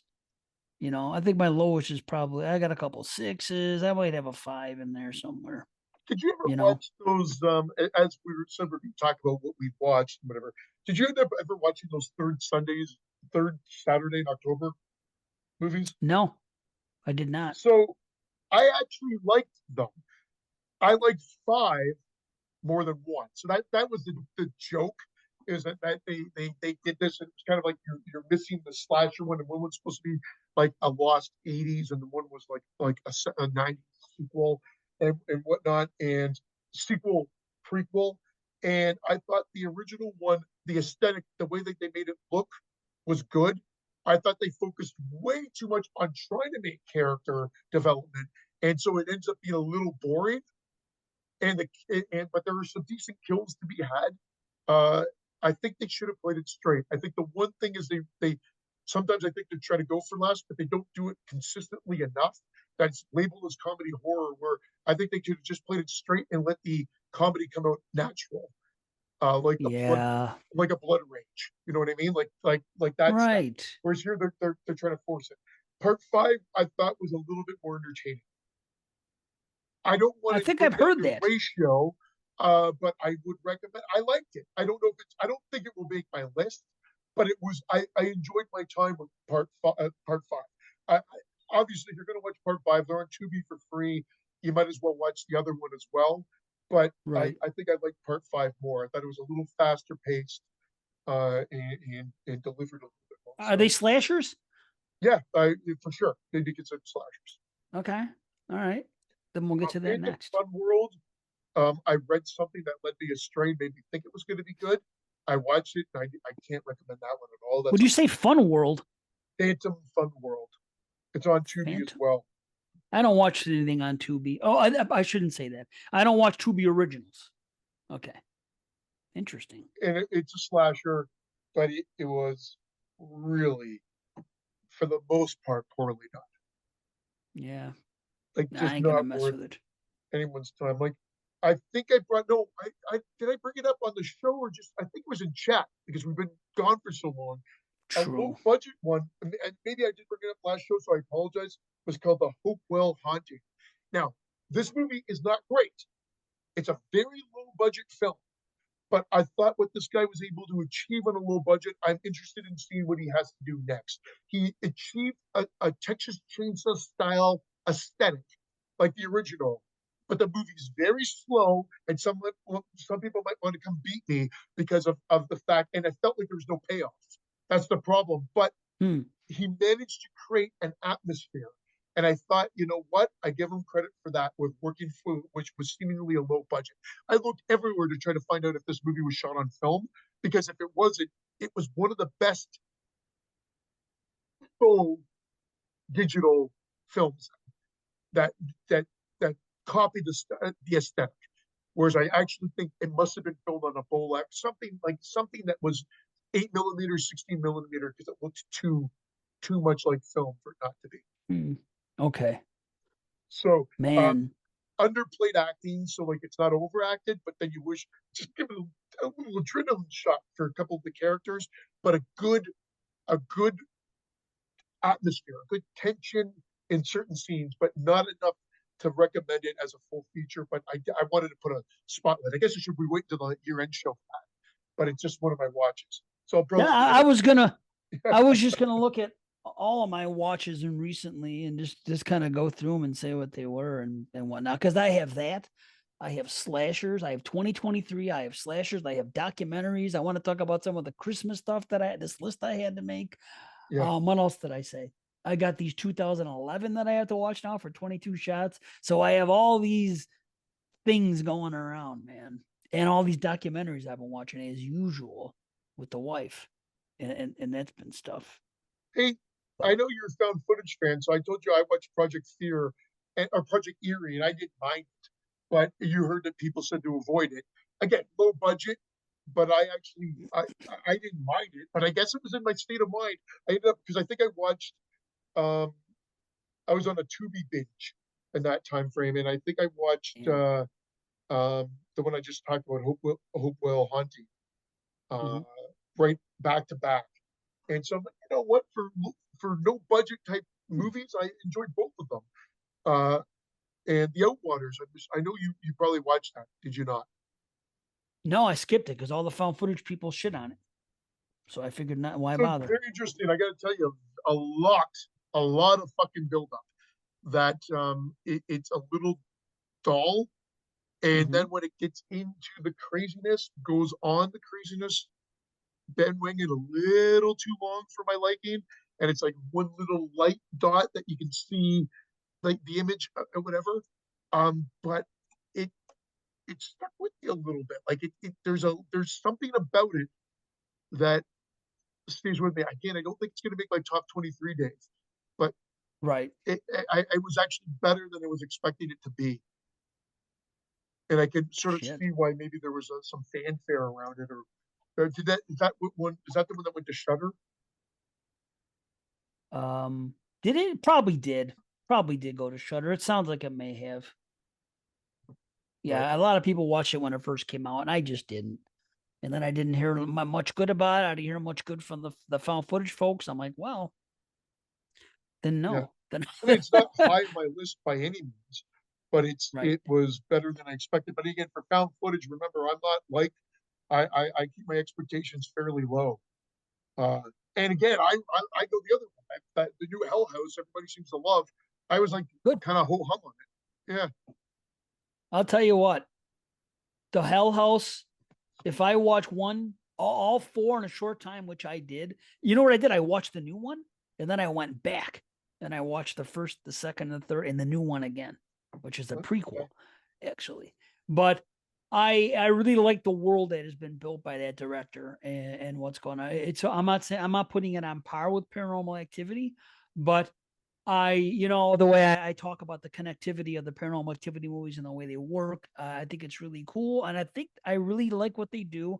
And it's weird because I was the guy that held back on Hell House the first time. Didn't hold back. I didn't love it as much as everyone else.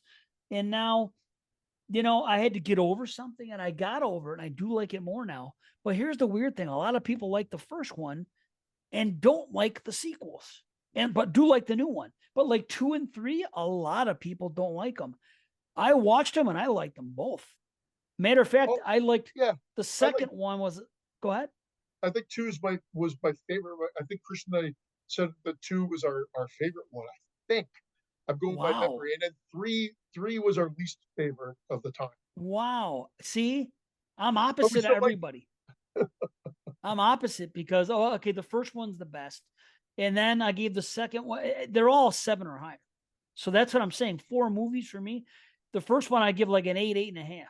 The second, I give a 7. The third, I give a 7.5, and the new one, I give a 7.5. Okay. So the second was actually my least favorite, but that doesn't mean I didn't like it. It's still a 7. I just it seemed like it took too long to get going, I think, um, in the second one. But it's still pretty good. I have no issue with it. The third one, I just and I really I a lot of people shit on 2 or 3 or both. But I seen it seems to be that a lot of people prefer 2 and don't like 3, or prefer 3 and don't like 2. A lot. And to me, I was just along for the ride. I'm like, no, these are fine, man. And that was the weird thing, is that everybody else loved Hell House, the original, more than I did. And then there was mixed reaction on the second and third, so I never rushed to them. Figures, I come around and I watch them, I like them both. I'm like, well, what the fuck? But whatever. I do like the original more now. It's actually pretty cool. I don't know what happened when I watched it. It was just one of those things that I built something up, and in my mind nothing happened, but I just needed to watch it a second time to get it. But uh, Yeah, no, I you know, agree with you with the world they created and the fact that they've been able to get fun movies yeah, for sure. it's cool. I dig it. Um, shit. I guess I could tell you some of the ones I've watched for 2023 recently. I mean, since we've been here, hell, there's been a lot, honestly. What did we talk about on this show? I mean, I don't even remember what we talked about last. You saw Well, VHS 85, right? no, that's still one I have. It's still on my to watch list. Okay, watch it. Did you see Yeah, Totally Killer? It sounds like something you'd like. yeah, that was the one I recommended. Did we talk about it? Okay. All right. I've gone on about it. I think on the last episode. Okay. I think, and again, I can't remember when Brandon came on. That wasn't the last show that Brandon was on, was it? Maybe. I don't remember, I dude. can't I remember think either. my mind remembers. Fuck, I don't even know. Sorry. Um, um, well, I'll tell you, I gave it like a 7.5, Totally Killer. I liked it, thought it was cool. Here's the thing. I don't know if I can consider it a slasher, even though there is slashing going on. To me, it seems like the slashing is inconsequential. There's a couple scenes, but it's more so about someone trying to stop what has already happened and intervening.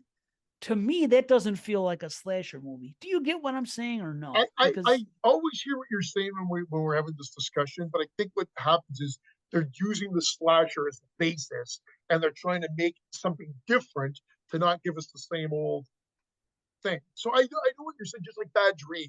Bad Dream is like kind of like we're not good. slasher, It's no. structured in such a way. I mean, totally different movies, but you know what I'm But saying. Same still, with Happy Death Day or Freaky. Like you those see, ones, like Happy Death Day. To be totally honest, Happy Death Day is a slasher at the beginning, and then it just becomes something different. So like you could use that argument and whatever, but I would consider Happy Death Day a slasher. Would you consider Freaky a slasher? see, I have to watch him again, but it just seems like not, because people are aware the slashing is going on from jump, and it's just like they're trying to see. I have to watch them again, but here's my issue.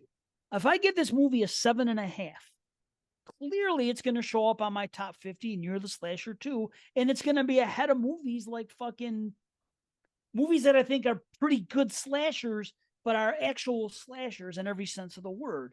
Most notably from the 80s, like a movie like fucking Cheerleader Camp, or like a movie like Hide and Go Shriek. These are slashers. These are what slashers are.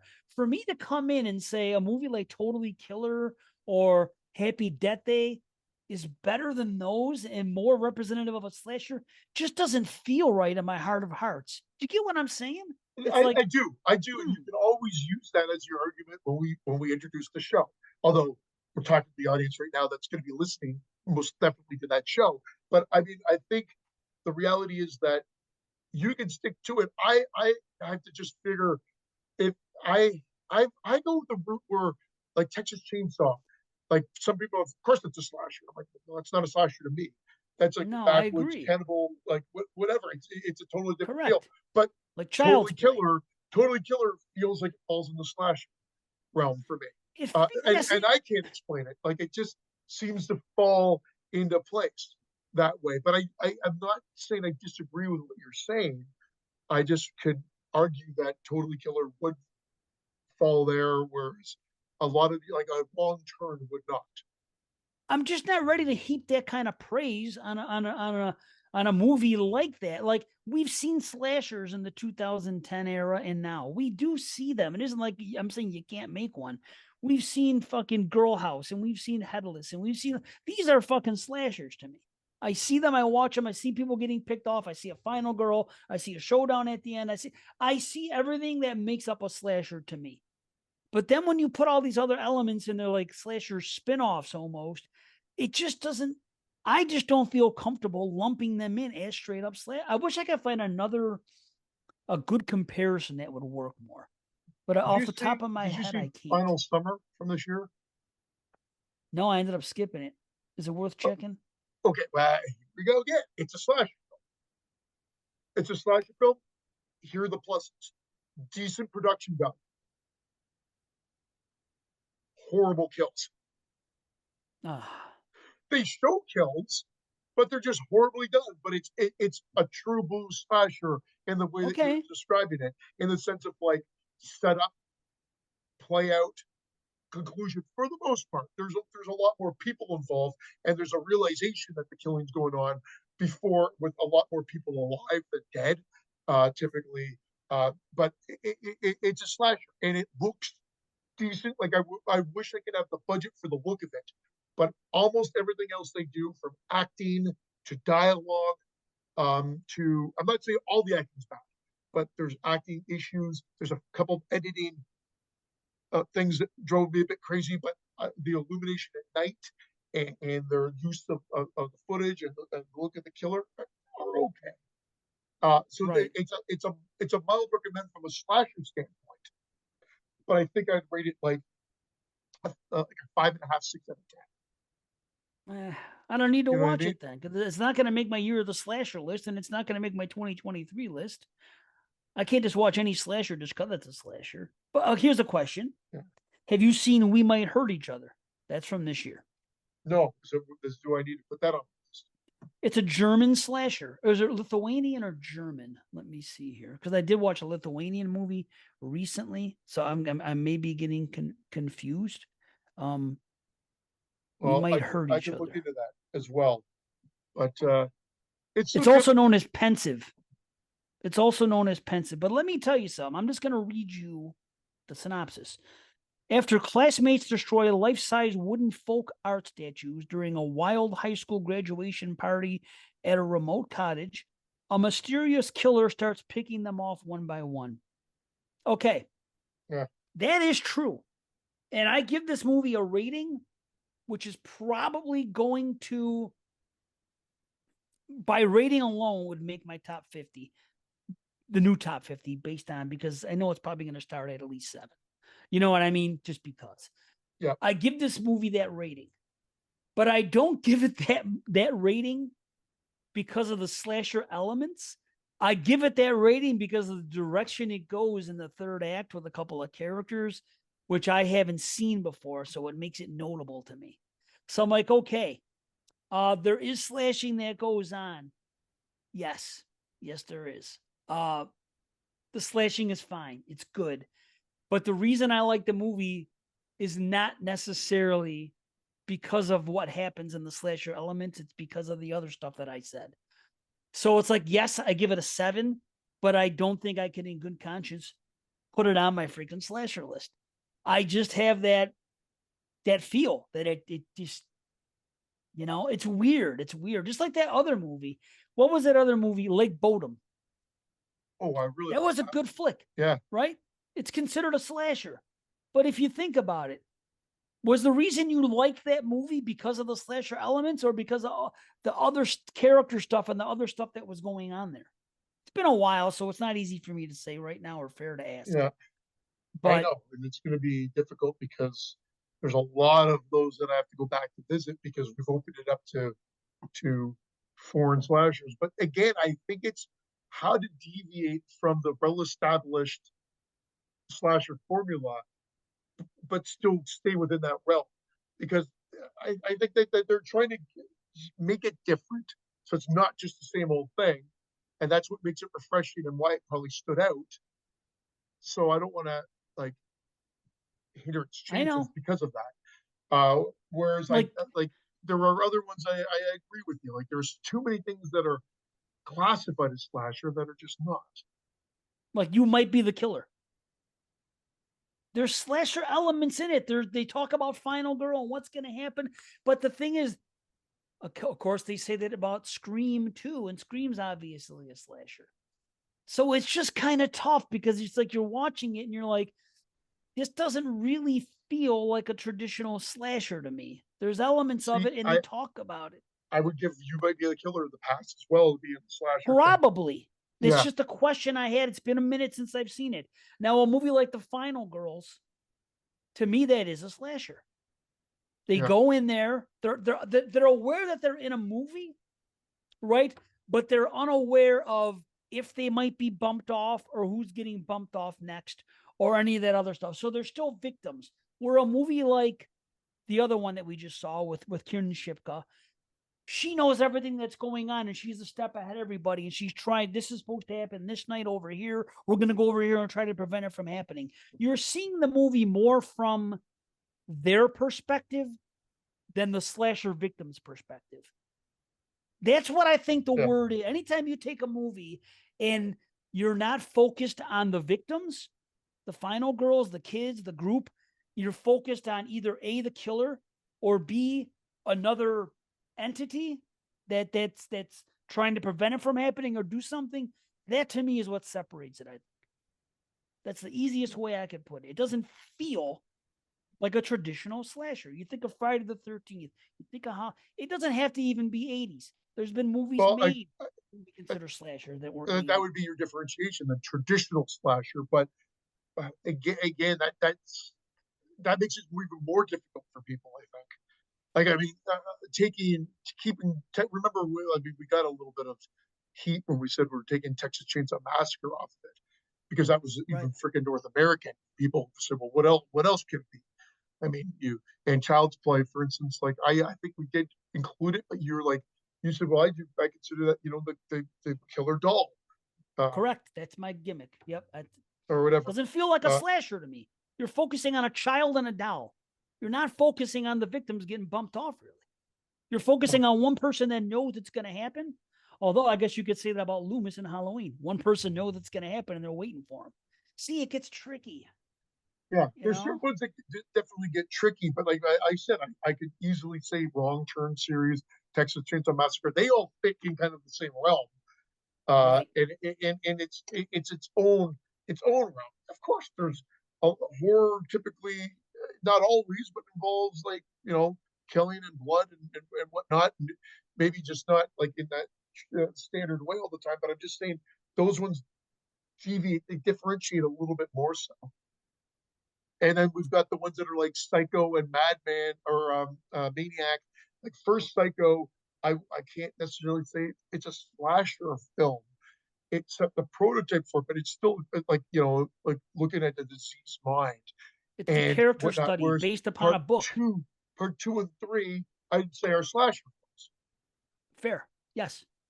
But they weren't, they're, I mean, yes, there is still character study going on. And I hear you. And you're right. The And people Maniac that is going get to be a difficult killed, one too. see, Maniac, I've decided to exclude because of the simple rule we're following the killer the whole movie.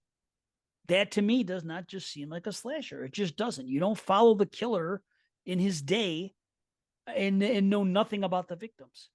Unless it was like the original deviation, and that's how they deviated from the formula is to put you in the shoes of the killer, the madman, which is what they were trying to do, and then show it as a character study, and we see him slashing people because he disposes of them in very gruesome ways, and it did come out in the start of the slasher Yeah. craze. And it has slasher kills. It's so tough. And I don't want to take it too seriously. I could say fuck it, anything goes. But then I feel like it's gonna be, I don't know. I feel like I want to work for the list and I want to leave things off and I want to have good reasons to leave because I say, okay, this is the list that I don't know. I'm I think expecting we've there's going already to be some first time watches on this list too. I feel like we've already horns. made it more difficult for us just by taking off any franchise or series that had more than 3 films. Yeah, I know. I mean, hell, Yeah, we could even make it tougher, just say anything over 2 films is gone. shit. Imagine that. That'd be tough. Because right now you got Terrifier and Terrifier 2, which if you go by your ratings, and you can't dispute those are slashers. Yeah, Okay, they definitely are slashers. See, there you go. These are recent movies that are slashers. So I can definitely say we can still get slashers nowadays. We do that. Terrifiers are slashers. Okay, did I think that Totally Killer and the other one are slashers? I don't know. They don't feel the same to me, and it isn't because of just comedy. I could have some comedy in the slasher. Final Girls has comedy. And I still think that's a slasher. You know what I mean? I could have it. It can be there. It's just, I don't know. yeah. Has there I mean, ever been? Wow, that's a question, huh? Have you ever? Can you think of a horror movie that is a straight up slasher that is a slasher comedy? And when I say a straight up slasher, you know what I'm getting at. I'm not talking about the meta shit with Scream and everything else or any of that stuff with smart ass remarks. I am talking about what Shaun of the Dead was for zombies, a zombie comedy, a zomcom, if you will. Has there been a legitimate I comedy think I got slasher? one. I think I just watched it, and it doesn't get any praise, and people don't like. And I just watched it last 2 weeks ago, I believe it was. Club Dread. Oh, I was Club going to say Dread. Student Bodies, but that's like a slapstick. That's slapstick, It's a and parody, I got right? to watch that again because I did not find that funny at all. Whereas Oh, Club Dread, at least Club Dread incorporates everything that you would have in a slasher film, from all the characters, the kills, and there's some good kills in it. But there's goofiness too because it's a comedy. But there's boobs and nudity and and craziness and isolated setting. Like it's got all the fixings of a slasher film, and it's done with a comedic edge. maybe you're right. It's been a minute for that one too. I wouldn't have even thought Club Dread. So yeah, Wow. I rewatched that and thoroughly enjoyed it. And nobody talks about when you say what's a slasher parody. People bring up Student Bodies, maybe National Lampoon's Class Reunion, which is even fucking worse. I remember watching that for the Oh, slasher show, and I don't think I even giggled once. I remember that being bad, so I'll have to rewatch that. I'm forgetting. I possibly put Final Girls or Happy Death Day in that, but those are not. Again, like Final Girls is probably true to the form, but there's a yeah. gimmick there as well. Whereas Club Dread is literally set as I think that's what you're getting at, where it's just a straight up plot. There's no other gimmick to it. And instead of going to a camp or a forest, they're going to this resort getaway, and then Isn't it a there's a reason. show though? Nope, nope. They're there for. It's like there's there's camp leaders or whatever, or counselors, and then there's the group that are coming to party, but they're just there, and then people start getting killed off one by one, and then you find out what the reason is at the end. Shit. What about a found footage slasher? We talked about this as well. Uh, it wasn't Camp Odom, wasn't one. Therapy might have been one, but that was done kind of weird. Remember that one that came out? Yeah. Yeah. Therapy, uh, and then depending on if you consider those ones that I never watched was August Underground or whatever. Right. Yeah. It'd be hard to do because the camera would have to be with the killer. If the kids are making a movie, what about the other people that are getting bumped off besides the kids themselves? How is that going to be on camera? You got to Unless it's do it all where Discovery. you How got to do it like about Discovery that? one, right? Where it's like Wow. security footage mixed with the live action, mixed with Dude. killer cam and whatever, and it's just like a hodgepodge. I think we talked about that. That was one of the ideas. Well, you wanted it when that it was 100%, I think, from the killer's point of view, That and too, but it becomes like a character study. not this. But imagine this one. Imagine kids just okay. Picture a Friday the 13th. Nowadays, kids go out to cabins in the woods, whatever. They got a camera or cell phones or whatever the fuck they do. Maybe they're gonna make a movie or maybe they just whatever. No, not to get deep. They're filming what they film, right? And then other people. Let's pretend it's like Friday the 13th, the final chapter. If you're Teddy Boy, you're gonna know what's going on in that room. With the people in that room, you're gonna be doing your shit, whatever, for a little while. You are going to discover later that fucking he's over there. Jimbo's looking for the corkscrew and he gets stabbed. You're going to be with the camera walking in there and you're going to see the aftermath. Maybe you'll see somebody get killed. So, in essence, a lot of people don't like off screen kills. But to make it more realistic, that is the way it would play out. If somebody was the last person and they happen to be the one filming, they would just be discovering dead bodies for a little bit and then pursued at the end. I wonder how something like that would go over because it's as realistic as a movie could be if you think about it. You know what I mean? It's just from this one person with a camera that's sitting in the room doing his thing, whatever. He's the big camera guy, and he's discovering, or someone calls him, "Hey, get over here!" And then he runs with the camera, look, and there's a dead body, and that's how the first one's discovered, or whatever. I don't want to get too deep, but that has not been done. And I think that could really work. That, you know what could really work? It could be a short in like a VHS movie, I think. I think that would work. True. Fuck. Lots of ideas, just, I don't know. But too many ideas. It's been, I've been watching, I was going to say I hadn't been watching a lot of slashers for the slasher show, but that's not really true because I just told you I watched Club Dread, and there's been a lot of them from this year. So right. That's where I think most of the slasher watches came from. But like, if there's anything, has there been anything else? Like none of the usual suspects. In fact, I even. Oh, I rewatched.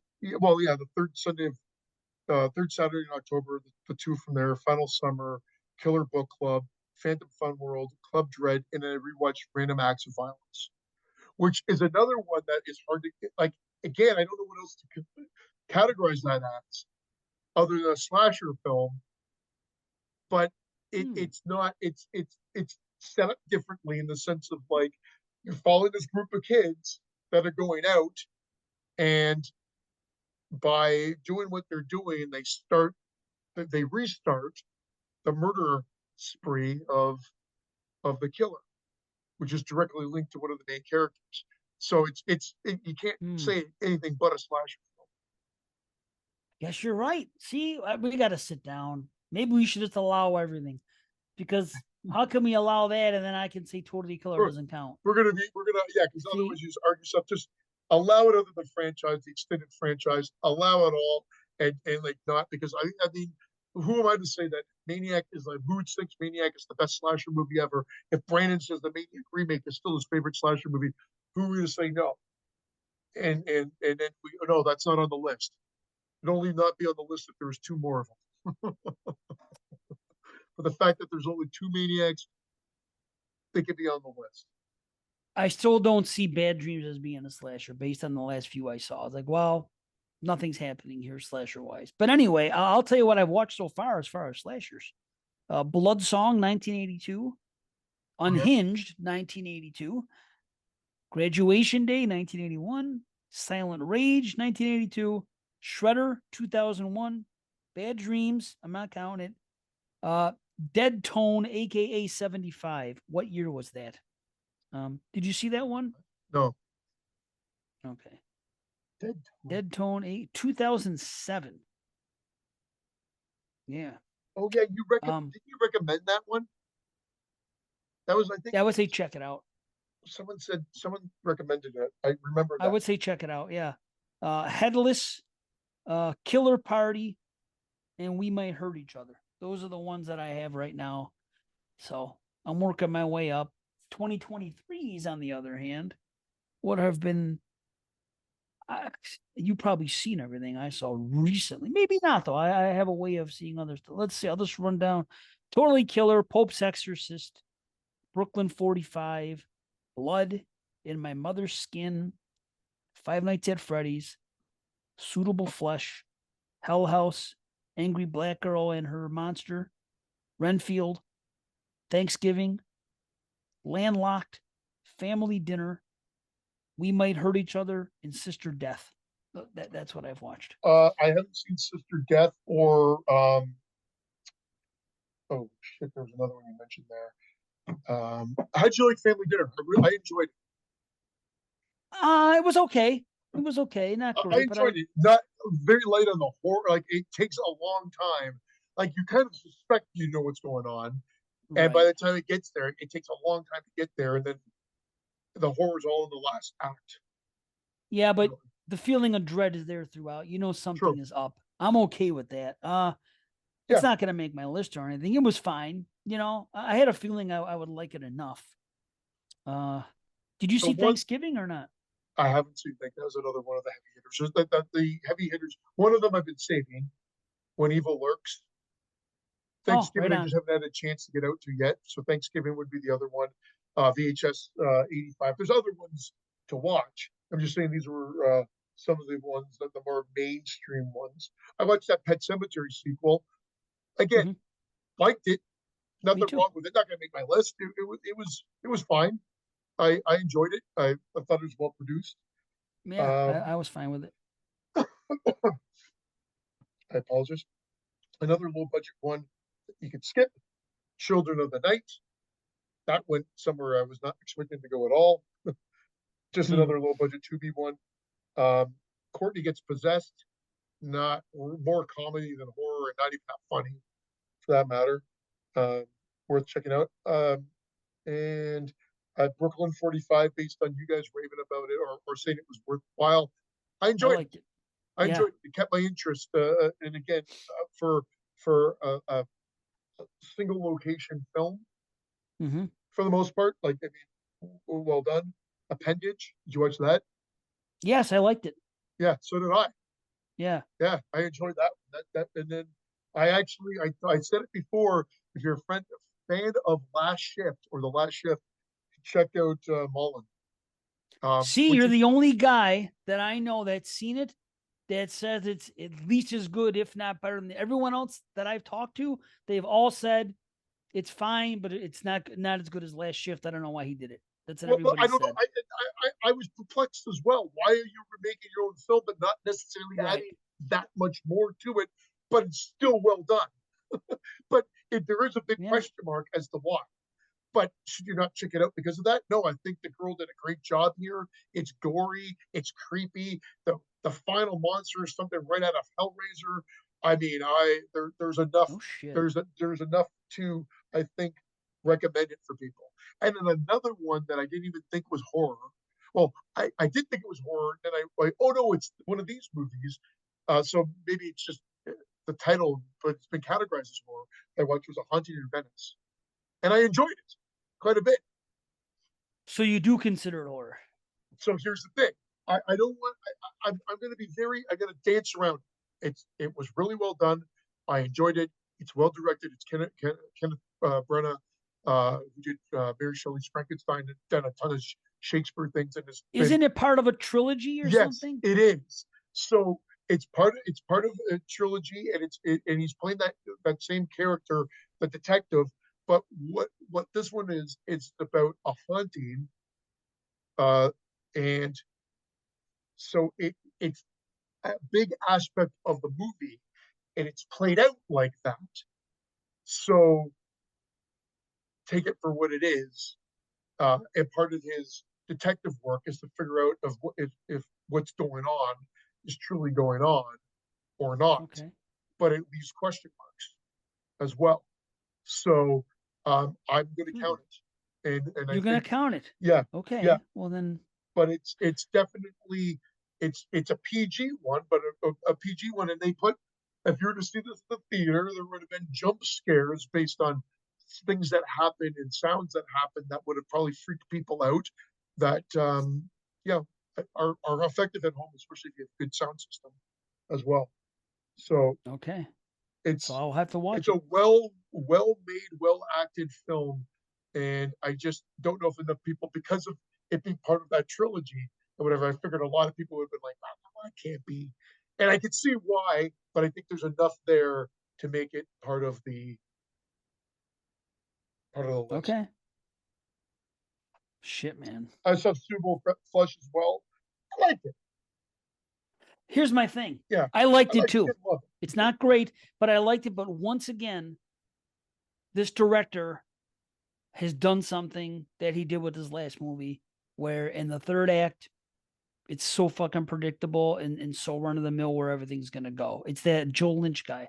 I said the same thing with Mayhem. I said as soon as I was really on board for a bit, then all of a sudden it went through every action movie trope and every horror movie trope that it could do in the end of Mayhem, which is why I only scored it so high. He did the same thing in this movie where I was like, okay, this is gonna happen. Okay, this is gonna lead to this. That's gonna be this, and maybe please swerve me. And when you end your movie, don't do what I think you're gonna do.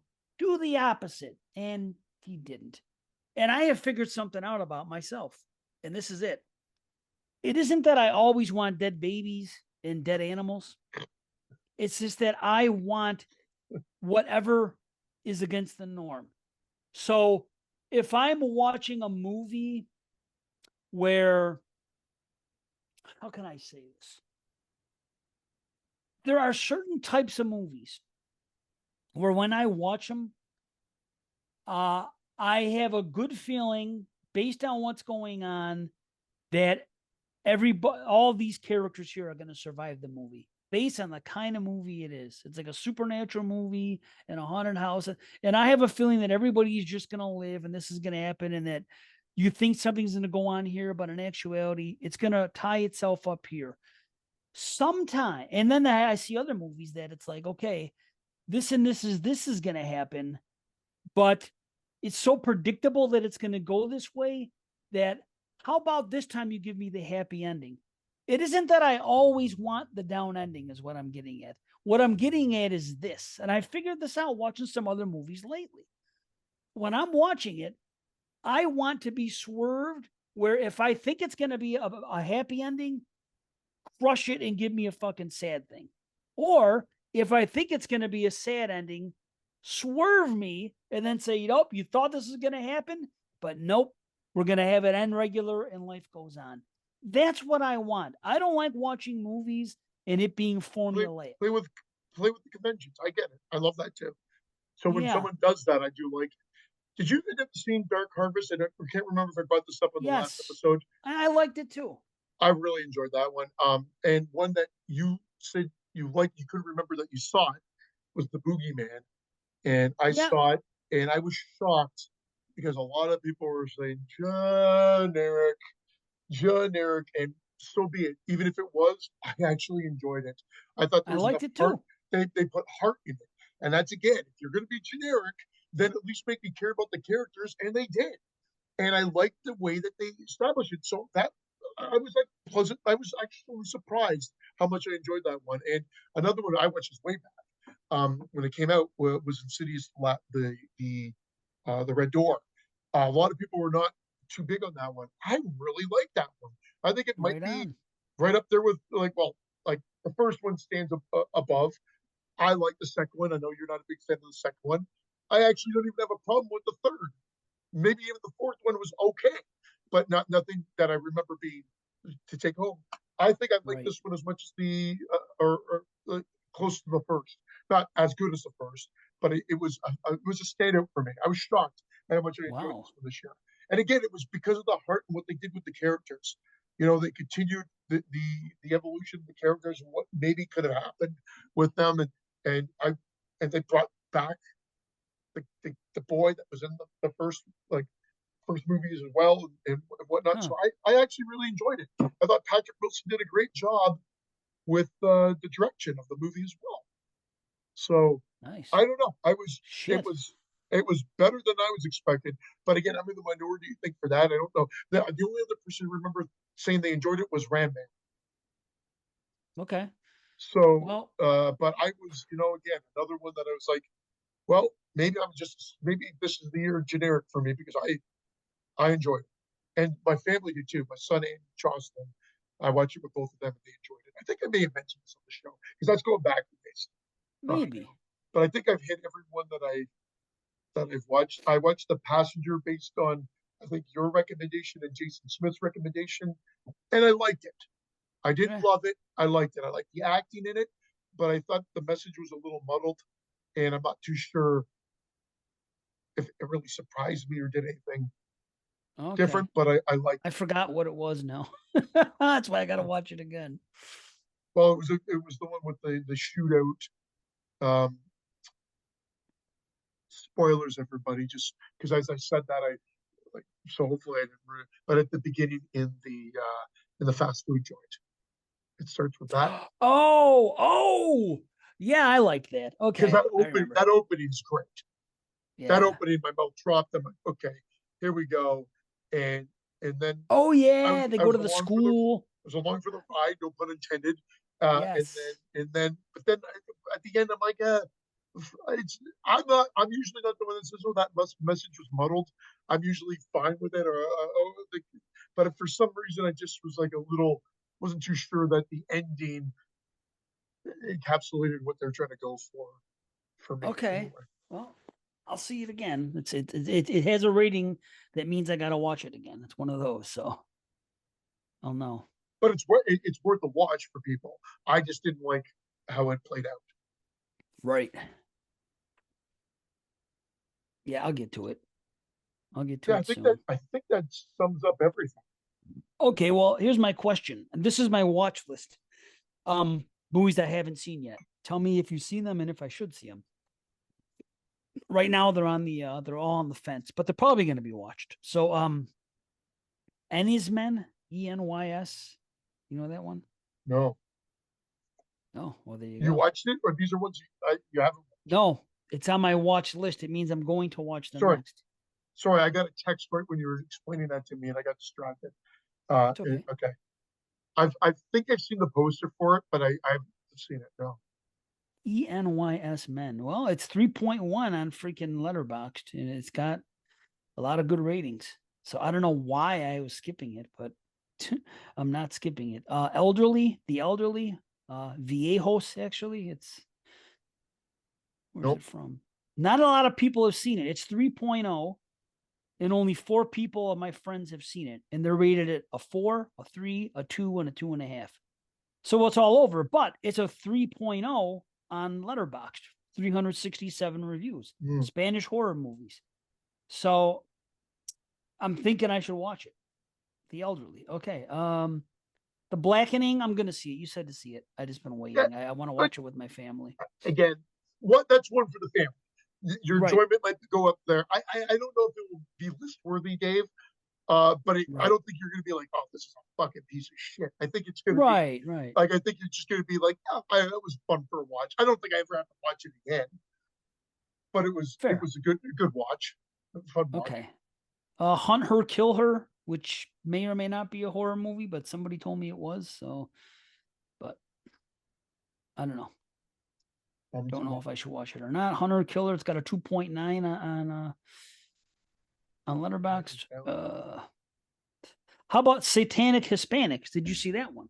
No, That's an anthology, actually. And I don't know. I'm considering what is watching that? that. 3.1. 3.1. It's a horror, 4 stories from 5 Latino directors. So you're probably not gonna watch this. Oxhead Village. It's another Takashi Shimizu movie, who I don't think ever makes bad movies, but Yeah, no, but yeah, it probably won't be on mine. Again, if we're yeah. going to save recording this until the new year, that gives me a little more time because sometimes we've recorded our year Right. end in December, and Mm-hmm. even if it's the last episode in December, maybe, but it's we'll see. Yeah, I'm sure. Project Wolf Hunting. Have you seen this one? I've heard of it, but I haven't seen it. No, Okay. Yeah, a lot of people are digging it. Jesus. Yeah, a lot of people are digging it. It's 122 minutes, which is, Oy, yeah, an issue. I think it's what do you call it? Korean crime action horror thriller. So, but Korean this one here is is a newer definitely one. Good. Impuritus. You ever hear of this one? No. Jesus. 134 minutes though. Ooh. Right. But police detective Clayton Douglas is summoned to a remote hospital where a mysterious Civil War veteran's outrageous deathbed confession forces him to accept the supernatural. Only 9 people have reviewed this on Letterboxd. A 5, a 3, a 3, a 4, a 4.5, a 5, a 4, a 3, and a 2.5. I wonder if I mean, it's it's not available mainstream and they're I have it. watching it in the fairs. Like, yeah, if they've got like access to it or whatever. But I have it on my MB, and the fact that I have it there should mean that it is available. IMPURATUS. Is that what I said? Let's see. Oh yeah, there it is. Yeah, it can be rented $6. Apple TV, Amazon, Vudu. Yeah, okay. it's out there just to rent. It's not streaming for Voodoo. free anywhere. So that's the issue there. Not a lot of people want to pay for it. And I think that's it. Yeah, I think that's what's left on the watch list. I don't know what's coming out in December, to be honest with you. Horror wise, I haven't heard. Am I missing something major or no? Well, this is what I've got to watch still, and I know one of these like when I list a couple of these, they'd be like, "Why are you going to watch it?" But I mean, hey, it came out, and I'm going to try to be a completist. So when evil lurks, Thanksgiving, it lives inside, The Nun 2, VHS 85, It's a Wonderful Knife, Angry Black Girl and Her Monster, Deliver Us, From Black, Nowhere, and Okay. then maybe Pensive and some of the ones that you mentioned as well that I wrote down here but didn't add to this list, depending on how time is. So Well, I'll those tell would be you the this. ones. Yeah. Sister Death is a movie about a nun, and it's better than The Nun 2. And I'm Yes. not saying it's making Yeah. a list or anything, but it's directed by Paco Plaza, who did the Wreck, and Yeah. it's Okay. it was a Netflix movie actually. Um, but and I'm not trying to oversell it. I'm just saying that if if that movie would have been The Nun, people would have liked The Nun more. Because honestly, you could have just done that and turned that into The Nun at the end with little explanation, because it is Interesting. about a nun. Yeah, yeah. It takes place at a convent, and it's interesting. Again, nothing to write home about. It's a good movie. It's good. I just, what was I going to tell? And I got to watch Little Bone Lodge because you've been talking about it, and now it's added there. So I'm gonna have to Again, watch that one for sure. I'm happy because Jason Smith did watch it. He thought he figured something out, and it was he sort of figured something, but it wasn't actually what had happened. So when he wrote me the message, I was like, oh, I'm not going to respond to it because I don't want to give him any indication of right he's right or wrong What from it. But he movie? goes, the little bull watch what we're talking about, Oh, because he when he set it up, he goes, oh, let me guess, so and so is this that and whatever, and then I'm like, well, I didn't respond because I just wanted to experience the movie for what for what it was. He thought it right. was very obvious, but he only mentioned one aspect of it, which I think a lot of people might be able to gain that something's up with this specific aspect of the movie, but Hmm. not to really go to the extent of where it goes. Okay. All right. Well, And I think the reason I liked it is it played with convention. yeah. Well, I like that. That's the reason. I think that would be it. There's another one that did that, um, and I think some of the even not to the same extent, but even Exorcist Believer, I think did that as well because I think they started with this a much different opening than I think a lot of people would have expected for that movie. And at one point, Right. when they introduced, they were focusing on that the religious family a little bit. They're showing them on TV a bit more, and then their evangelist guy, that their church leader was talking. I'm like, they're focusing on him too much. I guarantee he's going to be the bad guy. He's somewhat part of this somehow, and they don't make him bad at all. In fact, he's Nice. part of the solution. And I thought, oh, was that just me? But I thought they set it up. I thought I think they did it on purpose where they put him in there a little too much, a little bit more than you think he should be, maybe. It was one Hmm. extra scene, but I mean that scene is what made me think he was going to be part of the he was going to be actually at the helm of it all, almost maybe the catalyst of to why how they got possessed, or maybe he led them into that way so that he could be the healer. And if something goes wrong, it's not that at all. Hmm. Maybe I'm the only one that thought that. But then I also thought they were going to set him as a bad guy, and they don't. And when they put these evangelist people in movies, you almost guarantee that they're going to be brushed with a stroke of bad. And no, not at all. Which I thought was pleasantly a pleasant surprise. Yeah. Yeah. I mean, I remember being surprised by, I don't want to come out and say it, but the fact that every time you see an exorcism movie, it's just usually about, you know, some person that's possessed and they got to deal with it. And this one is a little bit different than Yes. that. You know Yeah. what I mean? And that's what I liked about, and I liked again, like the first 45 minutes and the investigation and stuff. That was kind of cool. I thought it was going to lead to something else, but that's okay too. I still was fine with. Maybe I'll like it a little more on the second view. Right now, I was No, just like 6.5 range. I was just like, it was yeah, okay. I'm a bit higher than you, of course, as I said. But you know what? Again, you never know. Although, who knows? Based on, I think worldwide, this has done like 135 million. So, I mean, it's not paid for the rights of what they had to get to Right. for or whatever. However, maybe they did want to get a trilogy out of this. Whether that's still going to happen or not, based on the reception of this, who knows? I But know they don't maybe need he's one based maybe on the way it ended. again, maybe he's putting things in that could, like, I mean, based on Yeah. where it ended, we could go a whole different realm as well, and that would be interesting. Again, I don't care one way or the other. I enjoyed the movie that I got, whereas a lot of people didn't enjoy that. I Yeah. feel bad for them, but that's okay. Now, if you want to see a possession movie where people fly back and do backflips in the air and get thrown back 100 feet, and there's blasts and this, that, and the other thing, then The Pope's Exorcist is the Yeah, movie man. for you. I enjoyed it. Yeah.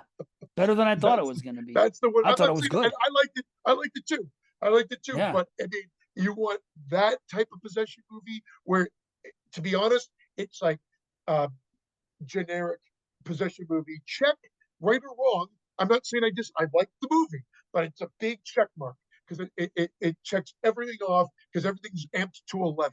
You're at a Spinal Tap 11 there with people being blown back, fights, blasts, this, that, and the other thing. Raiders of the Lost Ark meets like The Exorcist. Well, I kind of got talked into that one. Uh, you know what? I misunderstood the name when I saw the Pope's Exorcist. I You thought thought he the was story was going to be the Pope was possessed, and this guy's going to be his exorcist. Like, oh, stupid! The Pope's going to be possessed, but it's not the case, folks. no, So go see it. and what's his face is great. He's Russell Crowe, Russell Crowe, he is uh, really good. done in like an Italian accent, speaking Yeah, Italian, and he did it. He was great. He keeps us, and it's funny because he's a bit of a jokester, but it right, definitely doesn't overpower the movie at all. It's just right. he just inserts a little bit there, but like his performance, I think, is what helps carry the movie and sells the movie. I like the girl too. I forgot who was she. Who was the lead Oh, the girl female? from The mother. Starry Nights. Yeah, Alex Esso. Yeah, Right, Alex Esso. Yeah, she's great. She's cool as fuck. Have you ever seen her on that show on the 101 moments in horror that they did for Shutter? no, oh, She's one of the I did. talking heads in that. Oh, dude, I did watch it, but I don't remember. But again, yeah, no, she's again another one she's that if cool. you look, she's been quietly building up Yeah, a resume of horror films. Maybe I not so like quietly. her. She seems like a real cool person. Like when she was talking on that show as one of the talking heads, and it was like she's a horror fan too. She's pretty cool, man. Yeah, So yeah, awesome. Oh, and I that was watched good. The Haunting of Hill House, and again, people have blown it. Horror fans have blown it, Yeah, and I thought it was okay. My wife, who was way into it more than I was, here's what it was. Episode 1 to 4, I was in. 5 hit, I'm like, "This is becoming very rinse and repeat," which has become a saying of mine where I just feel like, "Okay, we let's get to the next step." And then I decided to Google the show at that or IMDb it at that particular point in time. And it felt like we were about 45 minutes in episode 5. I was bored out of my fucking mind. IMDb it, find out it's the highest rating of the whole fucking season. And people love this episode. I'm like, you gotta be fucking shitting me. And I told my wife this. She's like, "What?" Because she thought the same thing too, but she was definitely like, "Have patience, you son of a bitch, and don't ruin the show for me." And when it ended, the thing about those shows is they always end with something that just suckers you in. So I think people leave it at high note, type in their fucking rating, and are like, "That was awesome," because they always end with a great little cliffhanger, like, "I can't wait to the next episode." But the lead up to it is never always that great. But 1 through 4 really enjoyed. 5 bored the hell out of me. 6 wasn't much better, and then 7 and 8, 9, I was not on. I just couldn't wait for Wow. it to end at that point. So then, by the time it ended, I was not invested at all. I think the lighting, the look of the show, the acting was all top notch. It just lost me. It just the story just. I was bored. I thought they played it out, even bouncing between timelines. I just was not on board. And my wife, who was thoroughly enjoying it up until episode 5, same thing. And she ended up saying it ended up just dropping the ball. So it's not just me. Wow. So I'm not the Yeah. party pooper here. But yes, something It's something again in your household. about Flanagan. Doctor Sleep and Hush have been my standouts for it. And like I said, I don't mind Oculus. It was my favorite, but I mean, it was again. I always seem to be hovering at that 6 out of 10 range. Fucking absentia though? No? Same, no absenteeism, absentia. Remember, Absentia, correct. Yes. absentia was a 6 or 6.5 out of 10. Wow, that fucking Yeah, creeps me out, that movie. Wow, yeah. ain't that some shit? That was the tunnels So running. Right. yeah, I've liked them all. I've liked the TV show. I like the other TV show too. The fucking other one. I forgot what Oh, it was like called. Midnight Mass. Midnight Mass was Midnight good. Mass. I Was like good. that. I I didn't want to watch see the new one. the Lime Manor one. I haven't watched that, but based on Haunted Hill, not sure I want to. Which one did you say? Lime Andrew. Haunted of Bly Manor or something like that. Is that though? I think I'm skipping that one because it wasn't really him. It was Oh, I thought it he was did him. And he then there's the produced. Fall of House of Usher. Yeah, he That's only produced. I 4 episodes. think. I'll Yeah, watch hold on a second. Bly Manor. I think Bly Manor. He just directed one episode, and a lot of people weren't all that high on it. Although it's 7.4 on the freaking B here, so whatever. A lot of people that I heard was Again, don't go by me. I'm totally in the minority when it comes to his stuff, but I will never. I can't go rewatch it because it's a show, and if I wasn't invested in it the first time, there's no way in hell I'm going back to watch it the second time. So it just, yeah, I. But horror fans I have hear you. embraced it left, right, and center. I wish I could be there with them. So let's see. 8.6, Haunting a Hill House, Midnight Mass 7.7, Bly Manor 7.5. So what's the other one? Would you say it was called?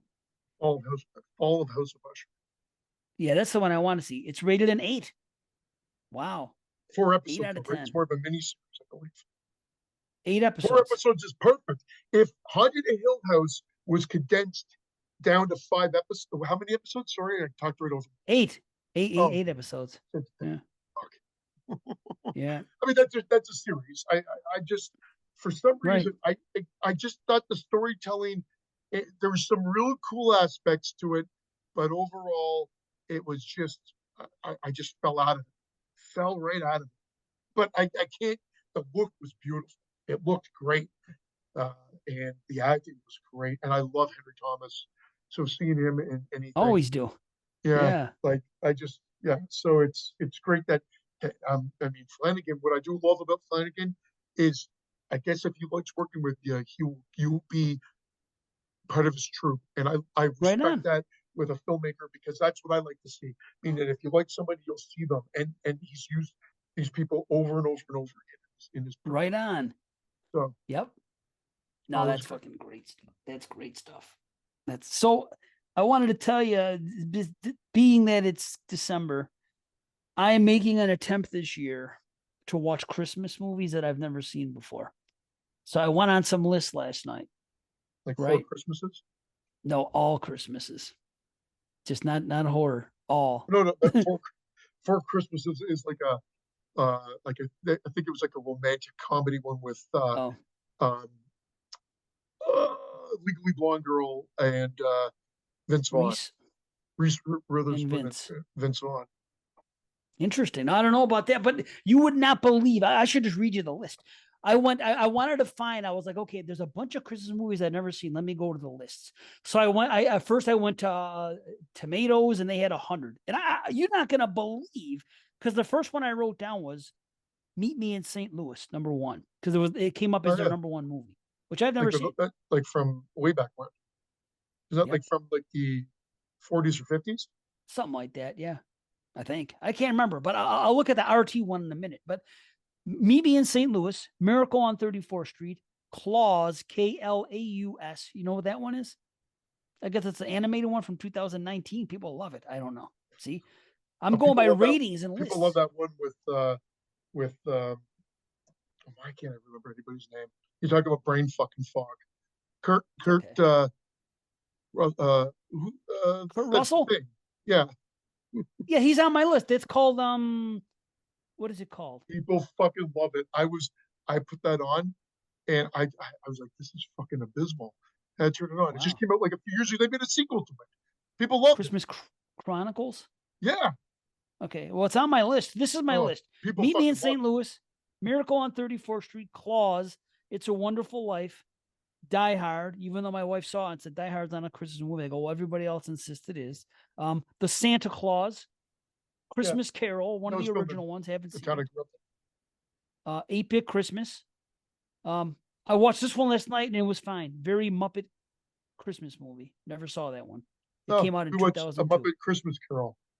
Well, yeah, I've seen that many times, but this Yeah. was a very Muppet Christmas movie. I wanted to see it. So, Violent Night, which came out last year, Scrooged, um, Harold and Kumar Christmas, Christmas Chronicles, Jingle All the Way, Edward Scissorhands, which my wife said it's not a Christmas movie, but this one said it was. Well, it takes place. The Yeah. Yeah, The Snowman from 1982. Apparently, it's a British cartoon which everybody blows. Um, Batman Returns, which my wife says is not a Christmas movie, and Friday After Next. Those are the ones that made my list. But it probably surprises you I haven't seen some of those movies, right? Well, yeah, Die Hard, I knew you hadn't. It's a Wonderful Life, which kind of shocked me. Um, Black and white never appealed to me. It's black and white movies. I could never watch them when I was young, so it I got just the spilled over. sepia. I got the sepia, even though it's available for free and you can watch it anywhere. I got the sepia version on my Plex. If sepia is better for you, they've Oh, maybe. colorized it too, I believe. But I thought I was like kind of shocked there was a sepia version. I just prefer the black and white one, but it's fine. Right. Well, dude, hold on. This is RT, the 100 best Christmas movies of all time, based on all their rating. You're not going to believe this, and I'll fly through them. #1's Meet Me in St. Louis. Okay. #2, Shop Around the Corner. You know what that is? Nope, Okay, well, it's from 1940. #3, The Holdovers, 2023. You know what that is? nope. Okay. #4, Tangerine, 2015. Tangerine. Exactly. No, I don't. Okay. See this fucking site. Miracle on 34th Street. Okay, we know that one. Well, probably the Nightmare remake Before I'll put on. Nightmare Before Christmas, of course. Little Women. Yep. Little Women is Car- a Christmas movie. I believe it takes place at that time frame. It's Carrie's favorite, one of Carrie's favorite books, and Emma Watson, she loved Florence the Pugh, original one. Oh, that one came out. That one came out recently, which she liked. 2019. But she liked the. I think there was another one with Winona Ryder that came out. Yeah, And there's an an older older one one. too. There's Correct. an older one as well. But yeah, Either way, Little yeah. Women is a Christmas movie. I've never heard this, but it's on the list. #8, Claus with a Klaus. That's that one. Beautifully hand drawn animation and a humorous, heartwarming narrative make Claus an instant candidate for holiday classic status. So I don't know. J.K. Simmons is involved. Will Sasso, Jason Schwartzman. Okay. #9, Carol. from 2015. Ever hear of it? Fuck these movies. Yeah, and it's number 9 on this list. Okay, number 10. It's a Wonderful Life, 1946. Okay. Die Hard, number 11. Number 11 Christmas movie. Okay, I haven't seen it, so I can't say. 12. Guardians of the Galaxy Holiday Special. The fuck Well, out of here. that came out last year, and it's Yeah. okay. People were blowing it. I put it on. It was all right. Well, I mean, because it started with the song that I've wanted to put. I'm like, why have more people use this song? And speaking of which, it's from um, the Pogues. Dude died yesterday. who Lead died? The singer. Pogues. Yeah, the lead singer. Oh, really? Yeah, and so Fairy Tale New York is used there. And I'm like, the song should have been like in every Christmas movie. And they open with that, I think, in the Gardens of the Galaxy thing, and it's fun. But I mean, the fact that it rated so high so quickly is crazy. It's ridiculous. So what? And I had never seen any Guardians of the Galaxy, so I can't start with that. Okay, number 13, The Apartment, 1960. Any idea? Heard of it? Didn't realize it was a Christmas movie, but yeah, I Okay. think someone. I think that's directed by someone big. Billy Wilder. Yeah, he directed it. Yeah, Billy Wilder. Yeah, he was Jack Lemmon, Shirley MacLaine. Yeah, okay. Ray Walston. Okay, Little Women, number 14. There's the other one from 1994. That's the one. Okay. Winona, Gabriel Byrne. Okay. Number 15, Arthur Christmas, 2011. You know what the hell that is? Yep, I've seen that one. It's Oh, you do? yeah, that one I knew because it was in the heyday of the kids being younger, and Christian, I think, was just like he was a baby at that point. It came out. I think it came out in 3D. Yeah, so I've seen it. Okay. 2011. Should I put it on the list? I don't think it's that good, but Okay, hey, if you fair. haven't seen it before, check it out. But Right on. All right. Number 16, Tokyo Godfathers. I don't know what why. the fuck? I don't know. Number 17, Jingle Jangle, A Christmas Journey from 2020. No? Okay. Are you 18. Unless that's porn, no. Right? Speaking of porn, number 18, Rear Exports, as I like to call it. Which I liked. That's so good. I love that. It's okay. Everyone loves it more than I do. It's just one of those movies. It's fine. Christmas Story, of course. Or elf cock. Right? Yeah, exactly. Number 20, Edward Scissorhands. I don't know if it's Christmas. Number 21, Better Watch Out. So that is the number 1 ranked Christmas horror movie of all, at number 21 on RTs. 22, Trading Places. 23, Kiss Kiss Bang Bang. That is Christmas? I remember it being a good movie. Yeah, never related it to Christmas before. Right. Number 24, A Christmas Tale, TALE 2008. No clue. 25, Gremlins. 26, Elf. 27, Happiest Season 2020. Kristen Stewart. Do you know this? Nope. Romantic comedy. Okay. Batman Returns, number 28. Which, is it a Christmas movie? You tell me. I haven't seen it. Batman Returns I saw like eons ago. I guess it takes place during the season. No clue. Would have never. I mean, there's enough controversy with Lethal Weapon and Lethal Weapon never gets mentioned. Lethal Weapon I'd put on that list as well, as would Die Hard, and no one mentions Die Hard fucking 2, which takes place at Christmas as well. So if you're gonna watch Die Hard, watch Die Hard 2. I saw both on these lists, either this one or the next one I saw. Number 29, While You Were Sleeping. Sandra Bullock and Bill Pullman. Christmas? Come on. This is ridiculous. Number 30, The Man Who Invented Christmas from 2017. No? Never. No. Christmas Story Christmas. That was good. We saw it last year. Bad Santa, number 32. I've seen it. Okay. Number 33, Anna and the Apocalypse. Oh, that's cool. Not bad. Yeah, I mean, I'll watch it. Muppet Christmas Carol, of course. Number 35, Christmas Bloody Christmas. How about that? The top 2 rated horror movies on this list. Better watch out at Christmas Bloody Christmas. Well, which Apocalypse as well. I do want. Oh yeah, sorry. And Gremlins, I guess.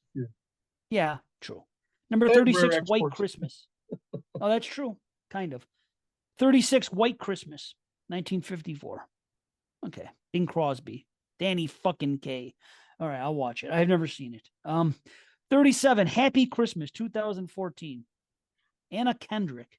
You know what this is? No, Okay. no. Number 38, the Star Wars Holiday Special Lego Edition, 2020. I actually saw that because it was on. It's fun. It's fun because it's cute and whatever. I never would have expected to make a list. Right. How do you rank Okay. that? I don't know, dude. Because it's RT, isn't it all done by numbers, by critics and consensus, fucking consensus of viewers? What's fresh and all that other shit. I don't know. 39, Merry Christmas, 2005. No idea. No, Number 40, The Ref, 1994. that was another one Dennis, filmed in our area. Yeah, so the Niagara Lake. Yeah, Dennis Leary, and it's a Christmas movie. yeah, wait, takes place. It's Dennis Leary's a robber, and he breaks. They rob a bank or something, and then they take refuge in what's his face's house. Again, Kevin another guy, Spacey. Kevin Spacey's house and family. That he's in a broken marriage, and the fact that he's come into the house and crashed it and holds them prisoner, ends up having them resolve. They end up resolving their marital issues during the time frame. So It's The actually, Ref, yeah, it's worth checking out for sure if you've never I'll seen add it it. before. Okay. Yeah, I'll add The Ref to it. Hold on. This I changes think, things. Ted Demme directed that. I think you're right. The Ref. Okay. All right. Number 41, The Santa Claus. Number 42, How the Grinch Stole Christmas. 43, Holiday Inn, 1942. Bring Crosby and Fred Astaire again. Yeah, another director that Holiday. as soon as you tell me that, no, I'm thinking of. Mark Sandrich. No, that's not it. Okay. Number 44, March of the Wooden Soldiers, 1934. No, Never saw that. March of the Wooden Soldiers. Remember the Night, 1945. Or pardon me, number 45 from 1940. Pardon me. Emmett Otter. Yes. Awesome. Mickey's Christmas Carol. Awesome. Number 48, Alien Xmas, 2020. You see this? no, Okay. Alien Xmas. Yep. When a race of kleptomaniac aliens attempts to steal Earth's gravity in order to easily take everything on the. Okay. 49, Santa Camp, 2022. No? Okay. No, 50, Rudolph. Okay. maybe 51, Jason will Santa go. Claus. Maybe we'll get the Christmas Friday the 13th, and Jason will go to Santa Camp. That would be awesome. Santa Camp? Holy fuck, that could be it. He kills a bunch of Santas. Wow. That's an idea. Holy fuck. That'd be great, dude. You kidding me? 51, Santa Claus is coming to town. I love that. Number 52, White Reindeer, 2013. You ever Nope. hear of it? No, sounds Okay. racist. Number 53, Year Without a Santa Claus. Love it. Number 54, Christmas in Connecticut. No? I did No. this see The Haunting in Connecticut Yeah, myself. I don't know. everything happens in fucking Connecticut. Yeah. Number 55. This is a strange one. The Retaliators from 2021. Remember No. this movie? In The Retaliators, an upstanding pastor uncovers a dark and twisted underworld as he searches for answers surrounding his daughter's something. I don't know. I thought it was a horror movie, The Retaliators. Either way, 56, Charlie Brown Christmas. 57, Christmas Carol, the original, 1951, or maybe not the original. Either way. No, the original one is 30s. Yeah, we're talking about yeah. Yeah. It was This one has Alistair Sim. Sim. Oh, Yeah, that's it. that's That is this the one. original. I thought that 51 was the is original. Alistair Sim. Oh, okay. No? Yeah, that is the original. Okay, I'm then. not sure. 58, the Bishop's Wife, 1947. No? Nope. Cary Grant, Loretta Young. Okay. 59, 8-Bit Christmas. I've wanted to see this since it came out. I mean, the title alone, sure. 60, A Boy Called Christmas from 2021. No? Okay. These like 61, Hallmark A movies? Christmas. Huh? Those like Hallmark movies or something? Maybe it is. I don't know. Possible. It could be Hallmark movies. 61, A Christmas Horror Story. How about that? Yeah. Interesting. 62, that's the one I watched last night. A Very Muppet Christmas movie from 2002. 63, Let It Snow, 2019. Yeah, no. No. Okay. 64, Last Train to Christmas, 2021. Who the fuck put this list together? I These don't are know. Hallmark movies that have ended up getting people are just rating them because they've seen them on the Hallmark channel, and I guess they're just getting these high ratings. I've never heard of Well, half of these.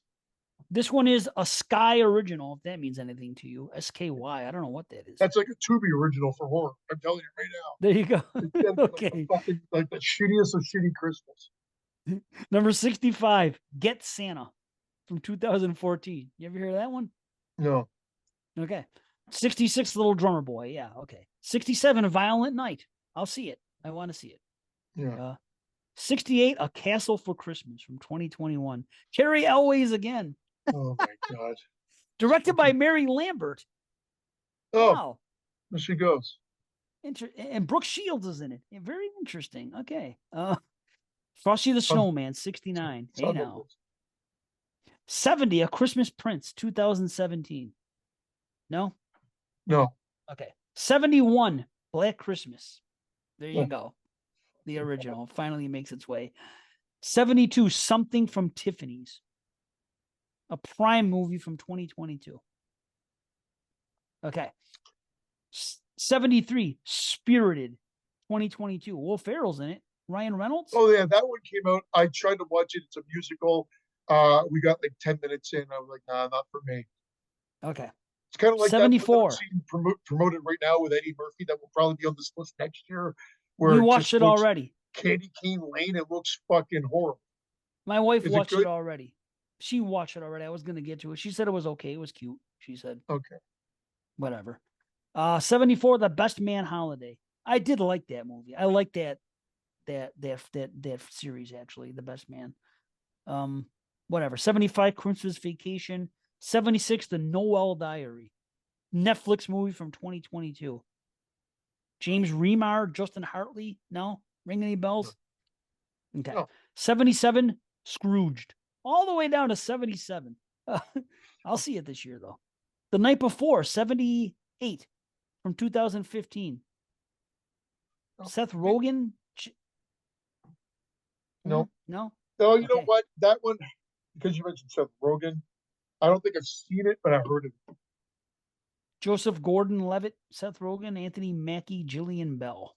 I don't know. Okay. 79, The Christmas Chronicles, your favorite. 80, A Very Kumar, pardon me, Harold and Kumar Christmas. 81, A Very Murray Christmas, 2015. Did you ever hear of that? Bill Murray? No, A Very no, because Murray I guess Christmas. I guess like horror, I'm locked into a timeline and nothing substantial, like in my opinion, has come out in the last like 10 years, Christmas movie wise. Fair. I get it. Very Murray Christmas. Yeah. Directed by Sofia Coppola. Starring Bill Murray, Miley Cyrus, George Clooney, and Chris Rock. How crazy is that? Yeah. 82, Godmothered from 2020. No clue. Jillian Bell's in it. Another Jillian Bell movie. 83, Single All the Way. 2021. I don't know who these people are. 84, Prancer from 1989. That one I remember. It's okay? It was a reindeer. It was about the reindeer. I remember it okay. It wasn't great. Oh, Ratanya Alda's in it. And Sam Elliott. Son of a bitch. Cloris Kind of like Leachman. it's kind of like One Magic Christmas and Santa Claus the movie. Like they're watchable because they're from our Right, but childhoods, but they're not, nothing great. Number 85, The Night Before Christmas with a K. From 2019. Of course, Vanessa Hudgens. yeah. Right. Okay. 86, The Princess Switch. 2018. Vanessa Hudgens again. What the fuck?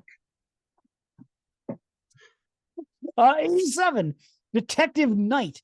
KNIGHT Redemption from 2022. Starring Bruce Willis, if Lachlan Monroe. If Chris A.K. Scott, he was talking to me about how many Christmas movies he has to watch this year. If he watches any of these obscure ones from the last 10 years, or if any of you guys do, because they're fucking god awful. Isn't it nuts? 88, Home Alone. Okay. 89, Krampus. About damn time. 90, Silent Night from 2021. Brandon's favorite movie. Silent Night. Nice, huh? 91, Christmas Chronicles 2. Another C favorite. Well, I didn't watch that one. Like I said, I barely could talk about the other one. I barely watched it. Fuck. 92, Christmas with You. It was a Netflix movie, stars fucking Amy Garcia and Freddie Prinze Jr. from 2022. Oh, fuck. 93, Love Actually, Oh, 2001. that's a Hugh great Grant. movie. That's a Is it great Christmas? Yeah, I mean, Carrie's like, that's on my list to watch this season as well. So Okay. it takes I'm gonna put place it at the on. holidays. It's a nice romantic movie. We ended up watching. There's a funny story to it. We watched it when her grandmother was still around. Um, we were at our first house and we put on a Christmas time, and she came to visit. And there's a scene where because it's all these stories that are intermixed. They all connect in a way, which is great. It's not an anthology, but Oh, it's just full of different characters. I like when they do that. Sometimes me they too. shit the bed. This one's done very well, in my opinion. And it's definitely one I've watched many times. So it's a full recommend. But there's without spoiling too much, there's just a couple that have met and they're simulating sex without getting into details. You'll see why. And it was and they're both naked while they're simulating sex. And her brother goes, "Oh, I'm off the bed." And she just gets up and walks out and goes to bed. And we're just sitting there going, "Oh." It's a total PG movie, PG 13 movie, but it's just total different generation. And she's like, Right. "Yeah, I don't want to see this. I'm off the bed." We still talk about it Yeah, to this day because it's such a that's funny funny. memory. And she just got up and left. But yeah, it's worth checking out, man. I'll check it. I will. I definitely will. Okay. 94, Dolly Parton's Christmas in the Square from 2020.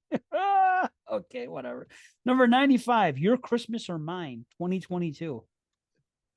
No. This, this goes to 100, right? Yep.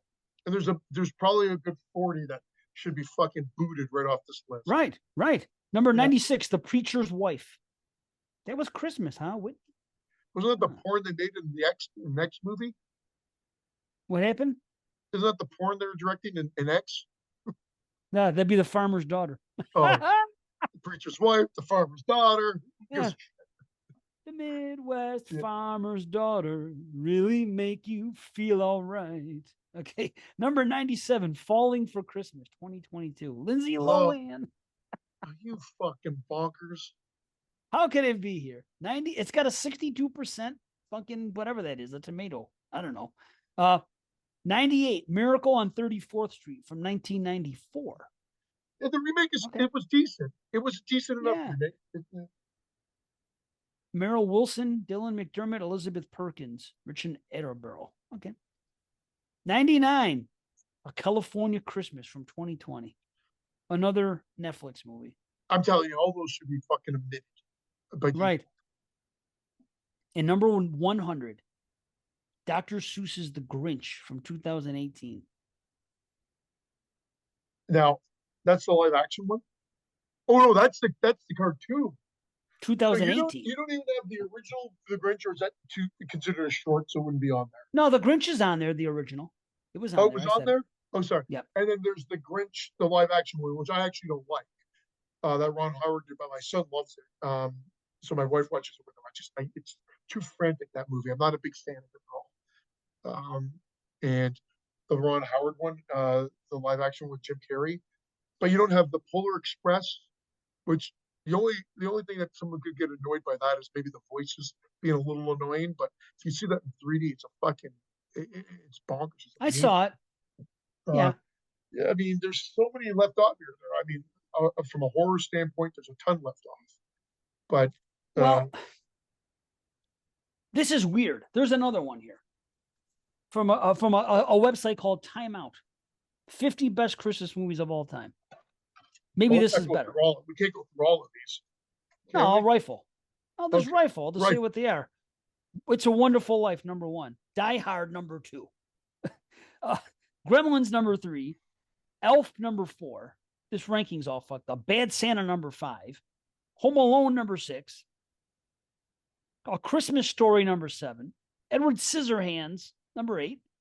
The Snowman, that's that cartoon from 1982, number 9. Everybody's on this Snowman. Gotta watch it. Kiss Kiss Yeah, Bang Bang, that's fucked up. That's number 10. Charlie Brown Christmas, 11. Batman Returns, 12. Miracle on 34th Street, 15. Chronicles of Narnia, 16. In Bruges, 2008. I don't know what that is. 18. The Shop Around the Corner. There it is again. 19. Carol. 20. The Muppet Christmas Carol. 21. Nightmare Before Christmas. 22. Bridget Jones's Diary. 23. yeah. You've Got Mail. What the fuck? 24. Trading Places. 25. Arthur Christmas. 26. A Christmas Carol. 1938. I knew there was an earlier one. Okay. Holiday Inn, 1942. Die Hard 2, number 28. There you go. Mm. While You Were Sleeping is number 29. 30, Christmas Evil. How about that? Christmas Evil at number 30. How fucking great is that? 31, About a Boy. 32, Meet Me in St. Louis. 33, National Lampoon's Christmas Vacation. Yeah, was 34, that Babes even in on the other Toyland. list? Christmas Vacation? Yeah.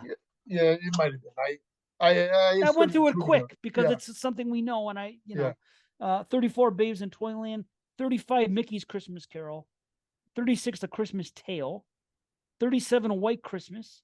38, Claus, Klaus again. See, it's making lists.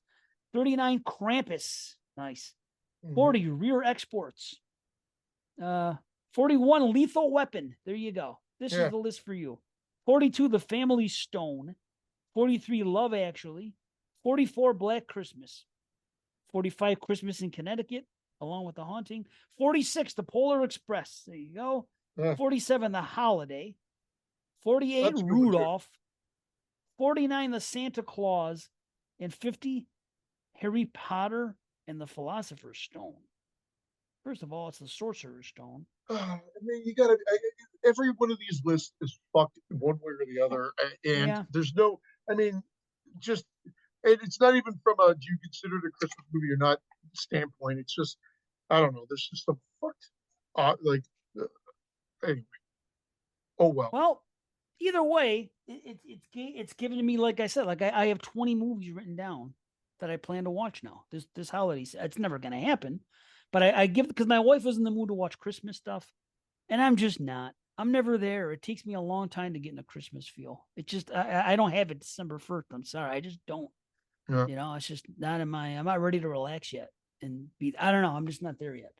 But she We're wanted to starting do it, Christmas so movies Thanksgiving that I was talking to dude, online. I'm like, you guys are crazy.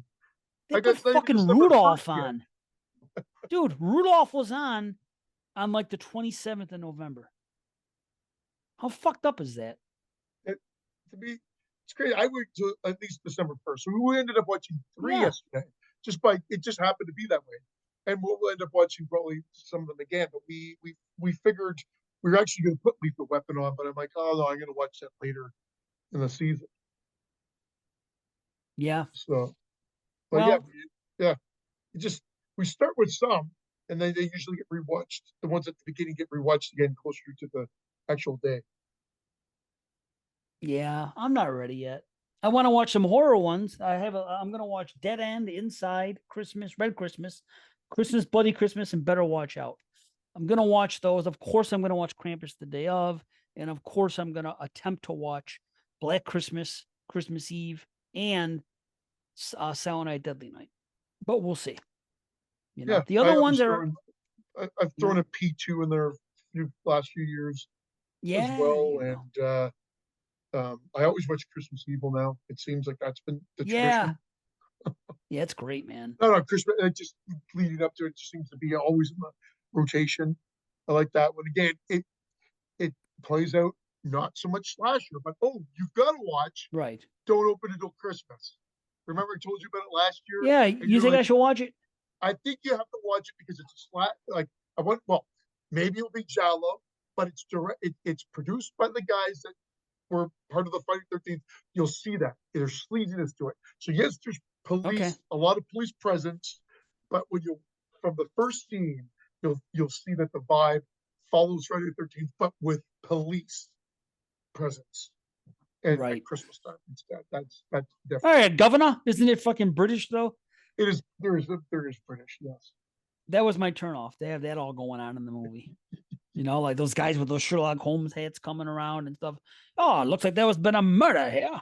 Or something. I don't fucking know. I just That's oh, all they do the whole movie. I don't know if everybody here watches it. must be some Everybody's kind of Sherlock pervert. fucking Holmes. As long as it's not too freaking, what's that stuff they eat? What's that pie that the British eat?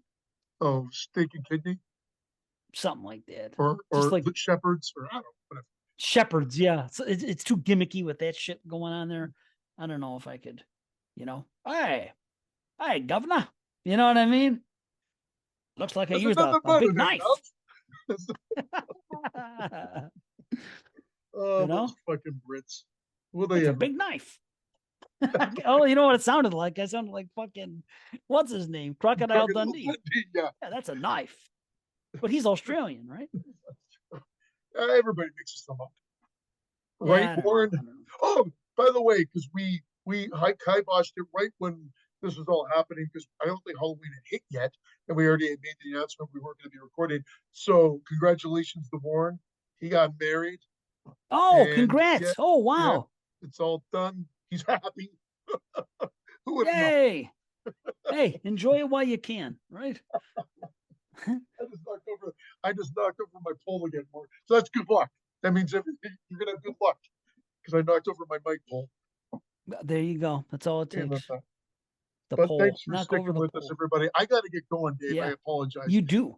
Yeah, Yeah. so I'm sorry, but we it's not like it's been a short show anyway. So, Right, uh, right. but I'm glad at least my voice is back. That's all I can say. Right. Yeah, good things coming. We are back. I'm not leaving again for a while. So thank you again, everybody, for everything you've said, done, sticking with us and showing us support and still here. So we're really gonna try to put up some good shows this month. We don't know yet what we're gonna do, but we're gonna do some fun stuff for sure. And so be it. And then next month, I guess first week of January, maybe we'll do our big show. Whatever. It is what it. I'll leave it up to Christian. I really don't care. It's going to be a 23 movies. What the fuck? You guys will like it. So Yeah, sorry about this audio. I don't know. I don't know how it's going to sound. I'll wait to hear it, but we should be back to normal next episode. right on. Okay. Well, we'll be out. Everybody, thank you again and again and again. December. Happy holidays, everybody, and whatever you celebrate. Thanks for hanging out. We love you. So Manchichi, Manchichi. See, you got something? Take care, everybody. Peace.